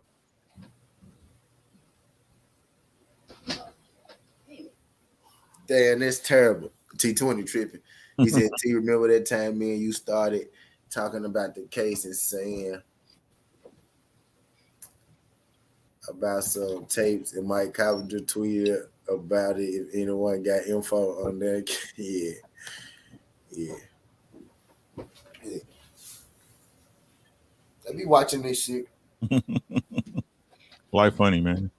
They watch all the new media, all the YouTubers, the little YouTubers, because y'all went to school to be trash as hell, and a lot of us went to school to do other shit, but we still better than y'all. Or a lot of us didn't even go to school, and we better than y'all. And a lot of us just better than y'all because we better than y'all. Just what it is. Don't be mad, shake your ass, scratch your ass, and get glad. How the fuck y'all let? How the fuck y'all? I'm gonna say, how the fuck y'all? I need to roll up on this. Look. How the fuck y'all come to YouTube to find our stories to go drop them on y'all shit? Say it again for the people in the back, bro. I mean, I do this shit from a couch from my bedroom. Most people do this shit from their couch, their bedroom. You know what I mean? Y'all niggas work regular, they put on suits and shit, and y'all actually come to fucking YouTube to watch little niggas smoke weed, to watch niggas with 9 to 5s give y'all information, and they really put this shit out. Really, like, what? How they make y'all feel? Because I know for not even just myself, I just seen y'all steal stories from plenty of YouTubers and drop that shit. I said, bro, I know I saw bro say that shit first. At Key TV, Blue Blood, Drew Tight, Rick Williams. Like, bro, y'all be on. I saw it for myself just recently. I didn't go speak on it, but bro, I just saw it for myself. I literally said it on the live stream, and the shit happened. Literally, bro. Like an hour later, no cap. Them folks had their story, and now everybody believed it. I'm like, bro, crazy. And these the same people who be, who at times have hit a nigga up in the DM. Yep. Michael Benson have hit a nigga up in the DM on some. You know what I mean? So I know they. And he in the UK. You know what I mean? So I know they be. But that shit just crazy. And who Michael Benson butt buddy? Mike Cappinger. Mike Cappinger, yep. The only time they give each other credit is when it's the other. Story broke by Michael Benson. Story broke by Mike Cappinger. I said, y'all butt buddies. Y'all butt buddies. Hey man, they be like, I don't want to. No, I don't even pay attention. Y'all need to start giving us. Y'all had to get 78 Sports TV credit. Man, one time I know that shit broke y'all heart, and y'all had to give credit for that wild shit. Man, I know that broke y'all heart. y'all had to. Because that's the only place where I did the interview at. That's how you know they watch. That's how you know they be watching. And really what they be hating is how, really what they word for word, bro. What they be hating is how they be feeling like, oh, how all them get, all us be on one accord. It be seeming like we be on one accord. It's just that we be like minds. We really, exactly. And we actually be saying a lot of shit be alike, but we be saying different shit. It be coming from different points of views, but it's all the same in the end. They be like, how the fuck all them on one accord? Because they know they push agendas, so they just know our shit be agendas. When really we just speaking from our point of view. Exactly. We individuals with the same point of view, and they can't stand it because they push agendas, bro. That's why they watch that's how I know they watch all of us, bro. They watch all of us. I know they do, bro. I just seen it too many times, bro. I ain't seen it too many times, bro. And it's crazy, bro. I've been watching these people lie for years and years and years. And the day I just had to start talking boxing about 2 years ago. Mm-hmm. And, bro, I done found out these folks, cornballs, these folks don't know but this fuck. How long have y'all been lying to me, bro? And I found out a lot of this shit on accident from people hitting me up or some shit like damn. Like, fuck. Just people trying to, keep me on game, you know what I mean? Type shit. I'm like, damn, now these folks really do be capping. Y'all really don't know what the fuck y'all be talking about. Because I know for a fact, bro, now I was able to talk to some of these people, you know what I mean? Be like, okay, here they side. And then I see y'all drop some shit. I'm like, bro, this man was with Deontay Wilder yesterday. I know for a fact that ain't what the fuck going on. I'm like, bro. And y'all telling the public this shit. I'm like, oh, bro. Damn. At that point, it clicked me. I said, oh, it's real. You know what I mean? Oh, it's real. Yep. It's real, bro. It's like I said, man, if it don't make sense, it's not true, bro. I be telling people that shit all the time. If it don't make sense, it's not true. If it sounds like bullshit, guess what? It's bullshit 9 times out of 10. You're going to have that rare case, that 1 in a million case, bro. But like I said, those cases are 1 in a goddamn million, bro. 1 in a goddamn million. And then just like I segue into this.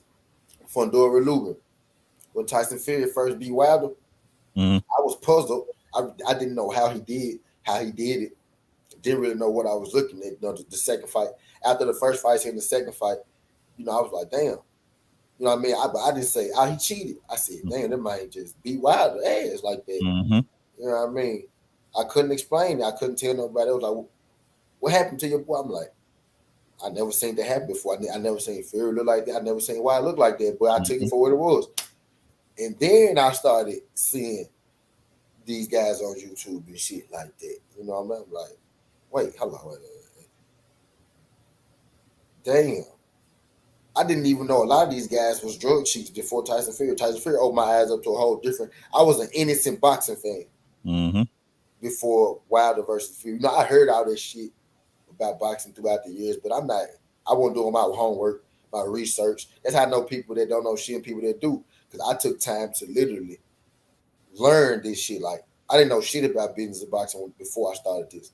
But now you really can't tell me too much. But I listen to the people I need to listen to. You know what I mean? Yes, sir. And most of the time they be up here on this panel, or they be in the chat. You know what I mean? But it ain't not like it's most of these people, like, you can tell most of these people don't really know what the fuck they be talking about. It really took me it took me a long time to realize that these people don't know what the fuck they be talking about. And then I got to looking inside of that Fury shit. I'm like, bro, that nigga cheated, fool. So that nigga cheated. That's what took him so long to take the fight in the first place. He had to set this shit up, and he did get the fight until he started fucking with DK and ESPN and shit like that. Because people forget they got with him after the first fight. You know what I mean? He was scared as hell at first. He got with them, all of a sudden he got balls. A month later, after he get with them, you scared, your wife scared for 3, 4, 5 months, and then all of a sudden you get balls. This on your 3rd month, you get balls. And now you're a fighter. You with these new people all of a sudden. Yep. Nah, y'all cheated. Y'all cheated that man, bro. I don't care what the fuck y'all talking about. The third, I think the third fight The third fight was as legal as Tyson Fury being able to take his steroids. It was as legal as that. I say that much. Yeah, man. It's like I said, man. Everybody, it's gonna be what it's gonna be, man. Like I said, I only worry about the stuff I can help most times. All I'm doing is stating my opinion. You can take it or leave it, bro. Yeah. Take it or leave it. It makes sense. It be making too much sense. They're like, they gotta have an agenda because all of them saying the same thing, and it makes sense. Now it just makes sense. That's why we all saying the same thing. Mm-hmm. It just makes sense, man. Fine. That's crazy. Number. Be wary of who you get your information from. I learned that shit like the hard way. Yeah, that's what I be saying all the time, bro. I be like, y'all be careful who y'all get y'all information, yeah, because your information, depending on your information, that sets your belief structure. You know what I'm saying? Yeah. If you believe if it's wrong information and you believe it, it don't matter how much a person can try to give you proof about it. You know what I'm saying? It's like Santa Claus. You had grown people, you know what I'm saying, who finally came to a realization wasn't no damn Santa Claus until they turned 21 or 25 or some shit. You know what I'm saying? It's crazy. Right. It's at your belief systems, man. It's all what you believe. You know what I'm saying? Don't matter if a person can prove it or not. If you're stuck in your mind and you're not one of them people that want to change your mind, you can have all the proof in the world. It's cognitive dissonance. It's cognitive dissonance. And you see that a lot. You see that a lot on her. Yep. See that a lot on her. So it's whatever with them cats, man. It's gonna be what it's gonna be. Be what it's gonna be.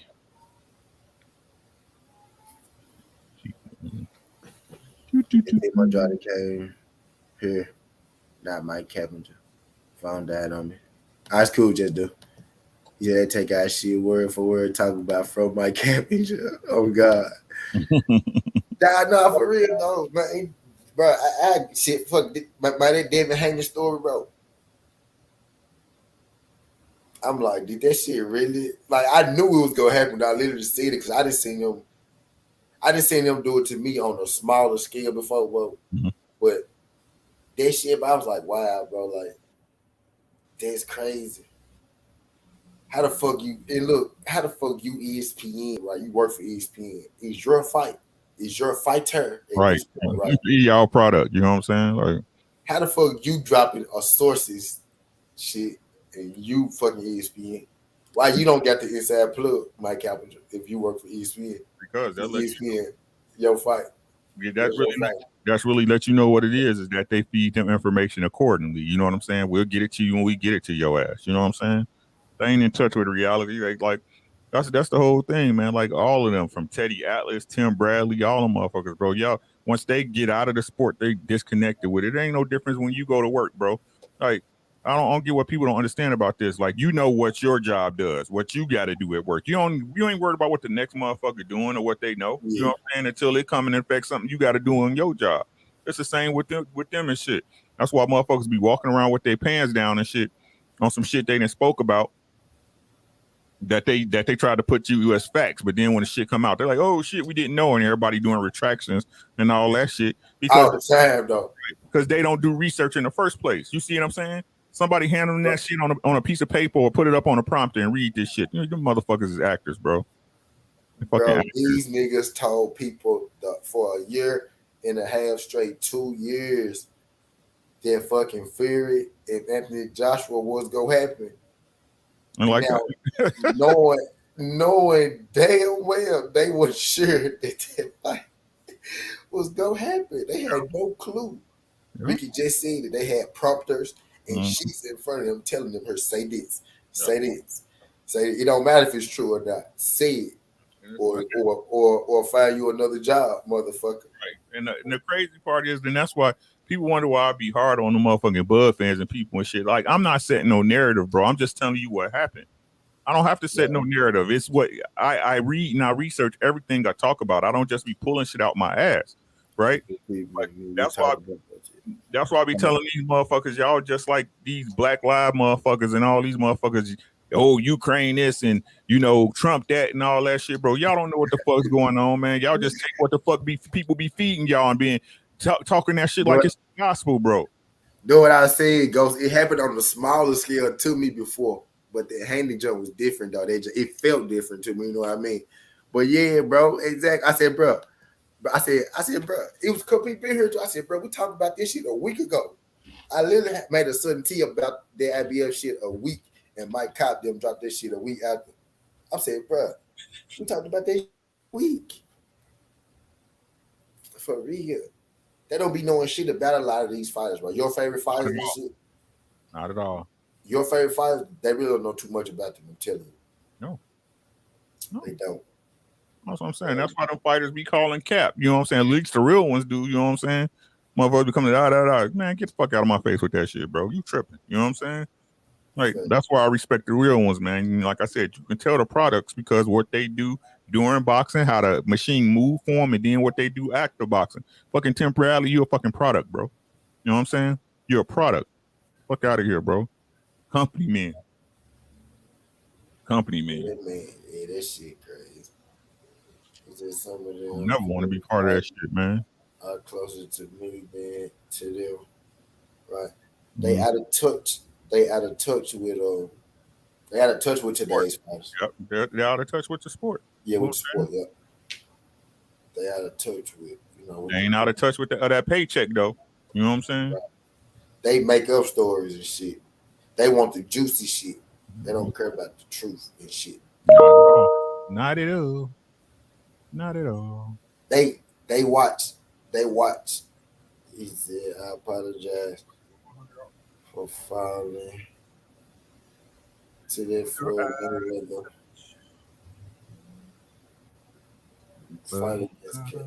What?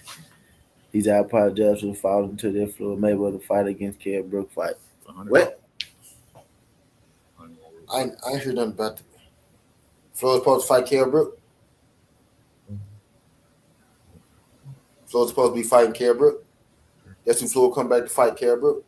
No, he's supposed to be fighting some dude on his sparring. No. I'm saying like. Oh, if he come back to the game? Is that what you're saying? Are you Mike Coppinger? Oh, he said, I apologize for falling for that Floyd Mayweather. Oh, I see what you're saying. Okay, my bad.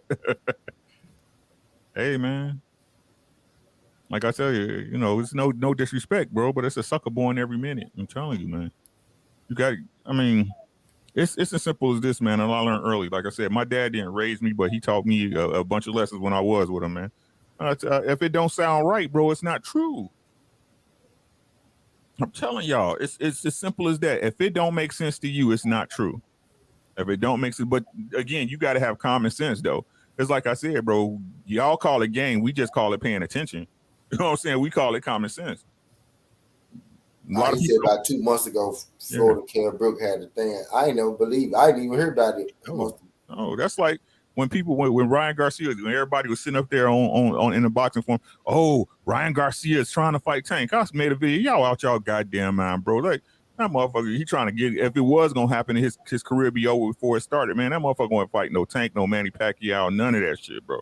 Nah, he most definitely made up that Pacquiao shit. None of that shit, bro. Pacquiao said, I ain't know shit about that. You know what I'm saying? Straight up, he said, I ain't know nothing about that. None of that shit. Like I'm gonna keep hanging my hat on that shit because I've been right about it the whole time. Fucking Bud Crawford. I've been telling y'all for 3 years, Bud ain't what he is, man. I've been telling y'all for 3 years. Everybody want to say whatever, bro. I was the first one on YouTube. I got roasted by BFTB, bro, because he didn't believe me. He ain't believe me. I was like, yo, boy, a duck. No, Terrence Crawford, pound for pound. Okay, y'all gonna see. You know what I'm saying? Y'all gonna see, bro. He what he is. I ain't saying he ain't no good fighter. He a good little fighter, my guy. He a good little fighter. I'm telling y'all, he a good little fighter. But all this shit, people trying to make him like he want this fight and he gonna stop that and all that. Nah, bro, that's a lie. It's been a lie, bro.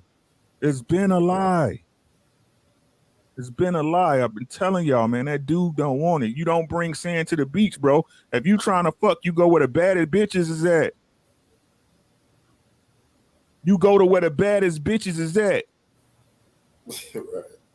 And no matter what nobody say, bro, if Terrence Crawford was what he was, especially before the pandemic, bro, all y'all know them goddamn PBC welterweights was getting money.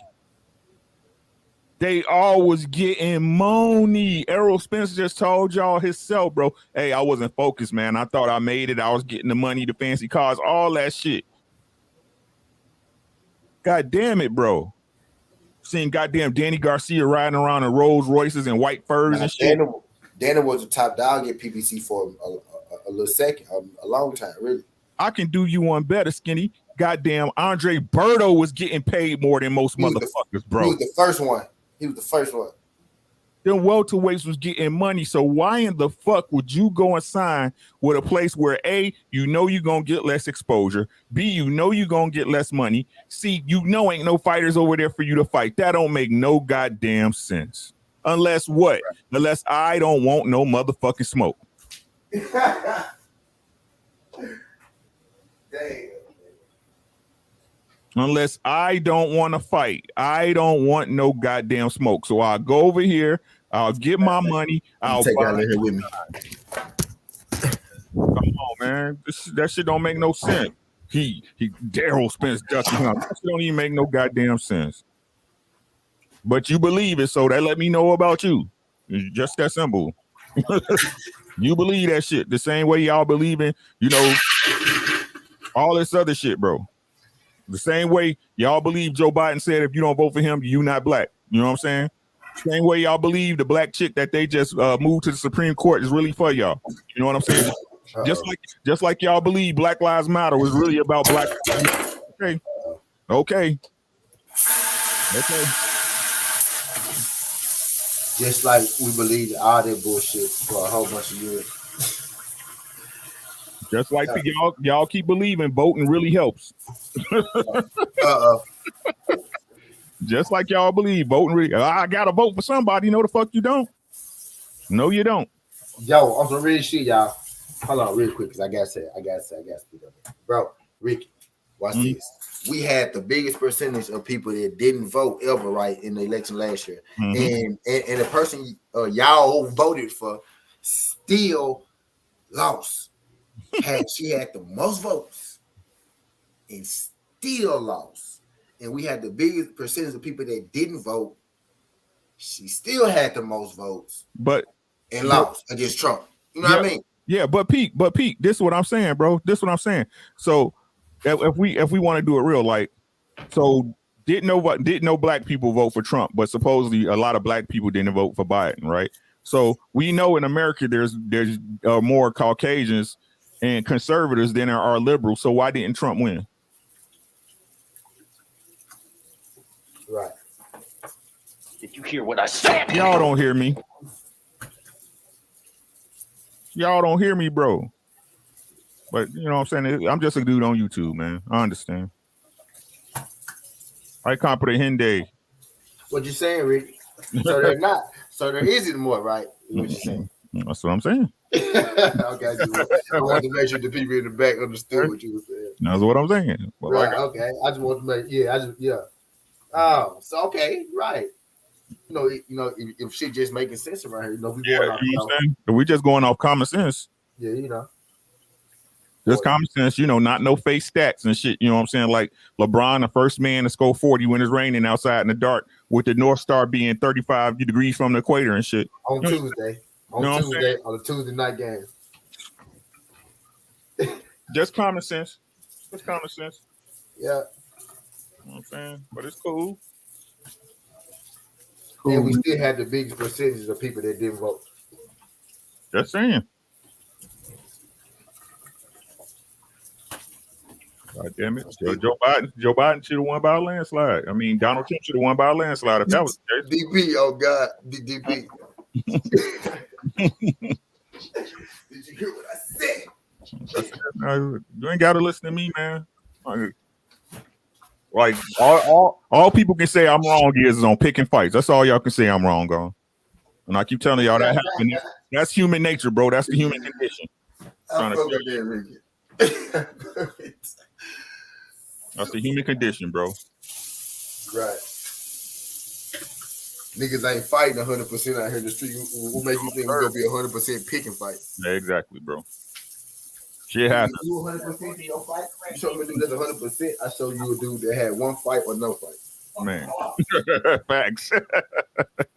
All facts. Like I said, hey man, y'all believe who y'all want to believe, man. Understand?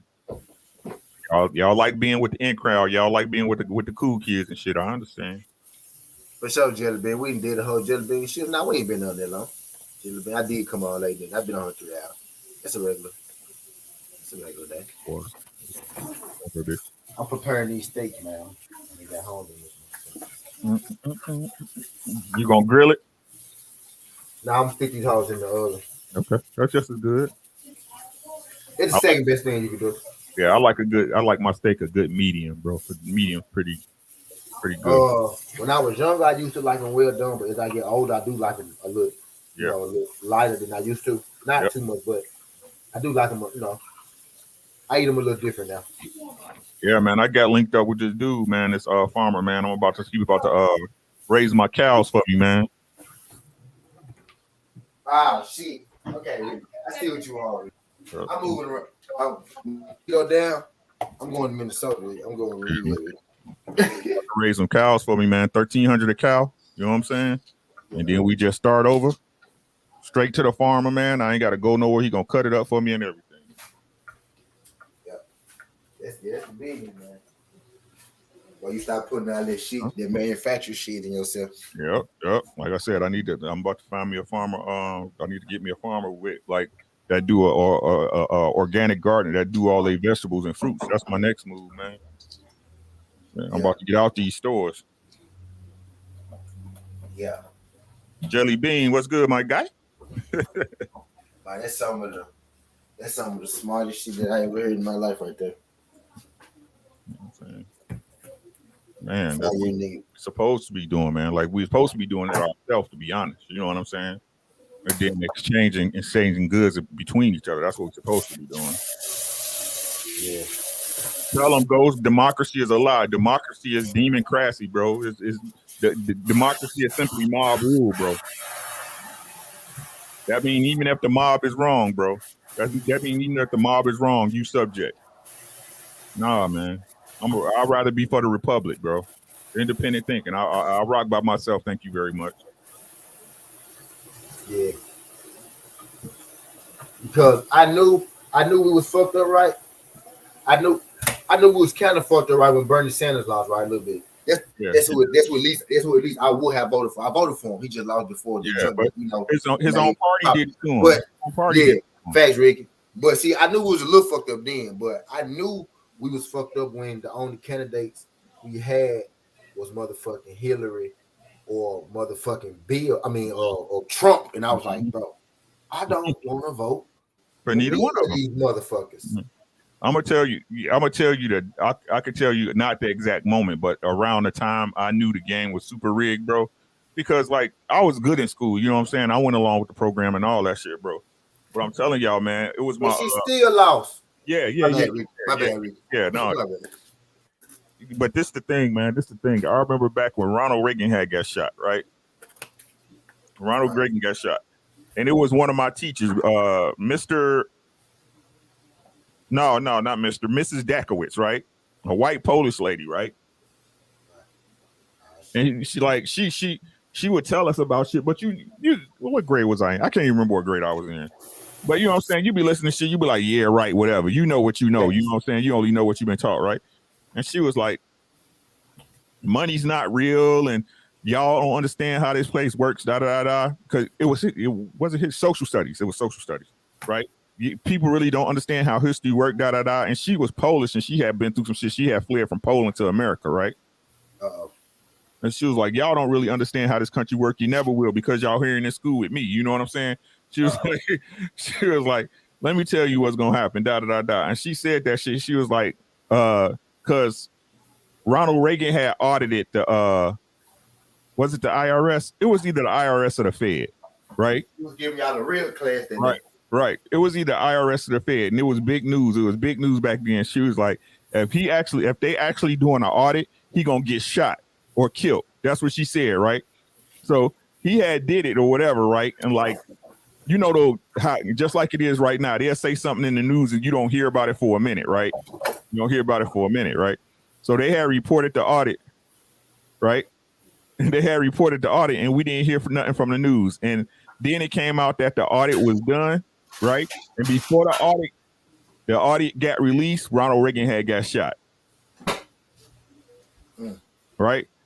But it found out. I think there was the one back then when they was like, it was either IRS or the Fed, right? And they was like, they can't find, like, it was like back then it was like $30 billion, right? It was like $30 billion.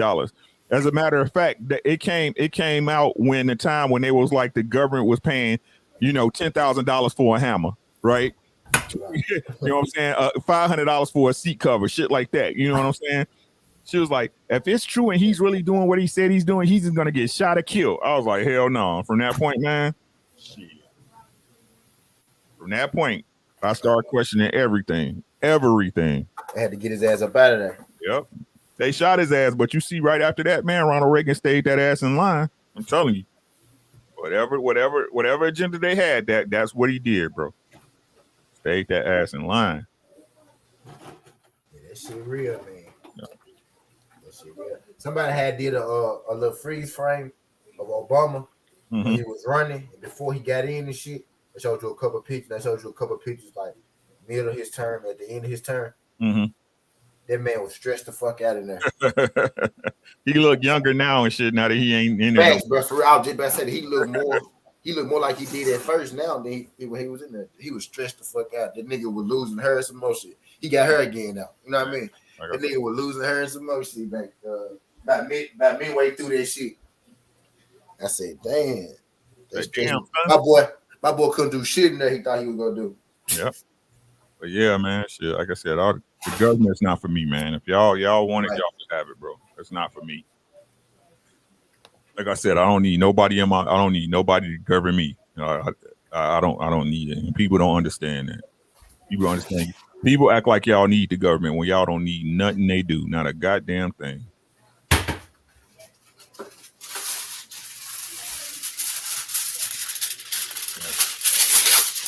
Yeah, man. I gotta finish some work up, Skinny. I'm about to get off this thing, man. For sure. I'm about to end this. All right, y'all. Ghost, y'all stay up. 3 out of 30 minutes. Y'all finish this.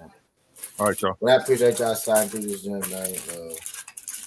Did Ruiz, Luis Ortiz, Desi Did. Andrew Ruiz fighting Tyrone Sprung on a Triller card. Sound like he ain't with the PBC no more. He not fighting this particular fight with the PBC. Have it in, my God. I guess we gonna see how they go. Also, he back with Ed Reynoso. I don't know if this permanent or for this fight, but he back with Ed Reynoso. Andrew Ruiz. So that's niggas. Looking for yeah. But that's all I got. Skin the hard way, Southern Tea. This ain't the past. This ain't the future. It's just the present. It's how we rocky. And I'm out. Look.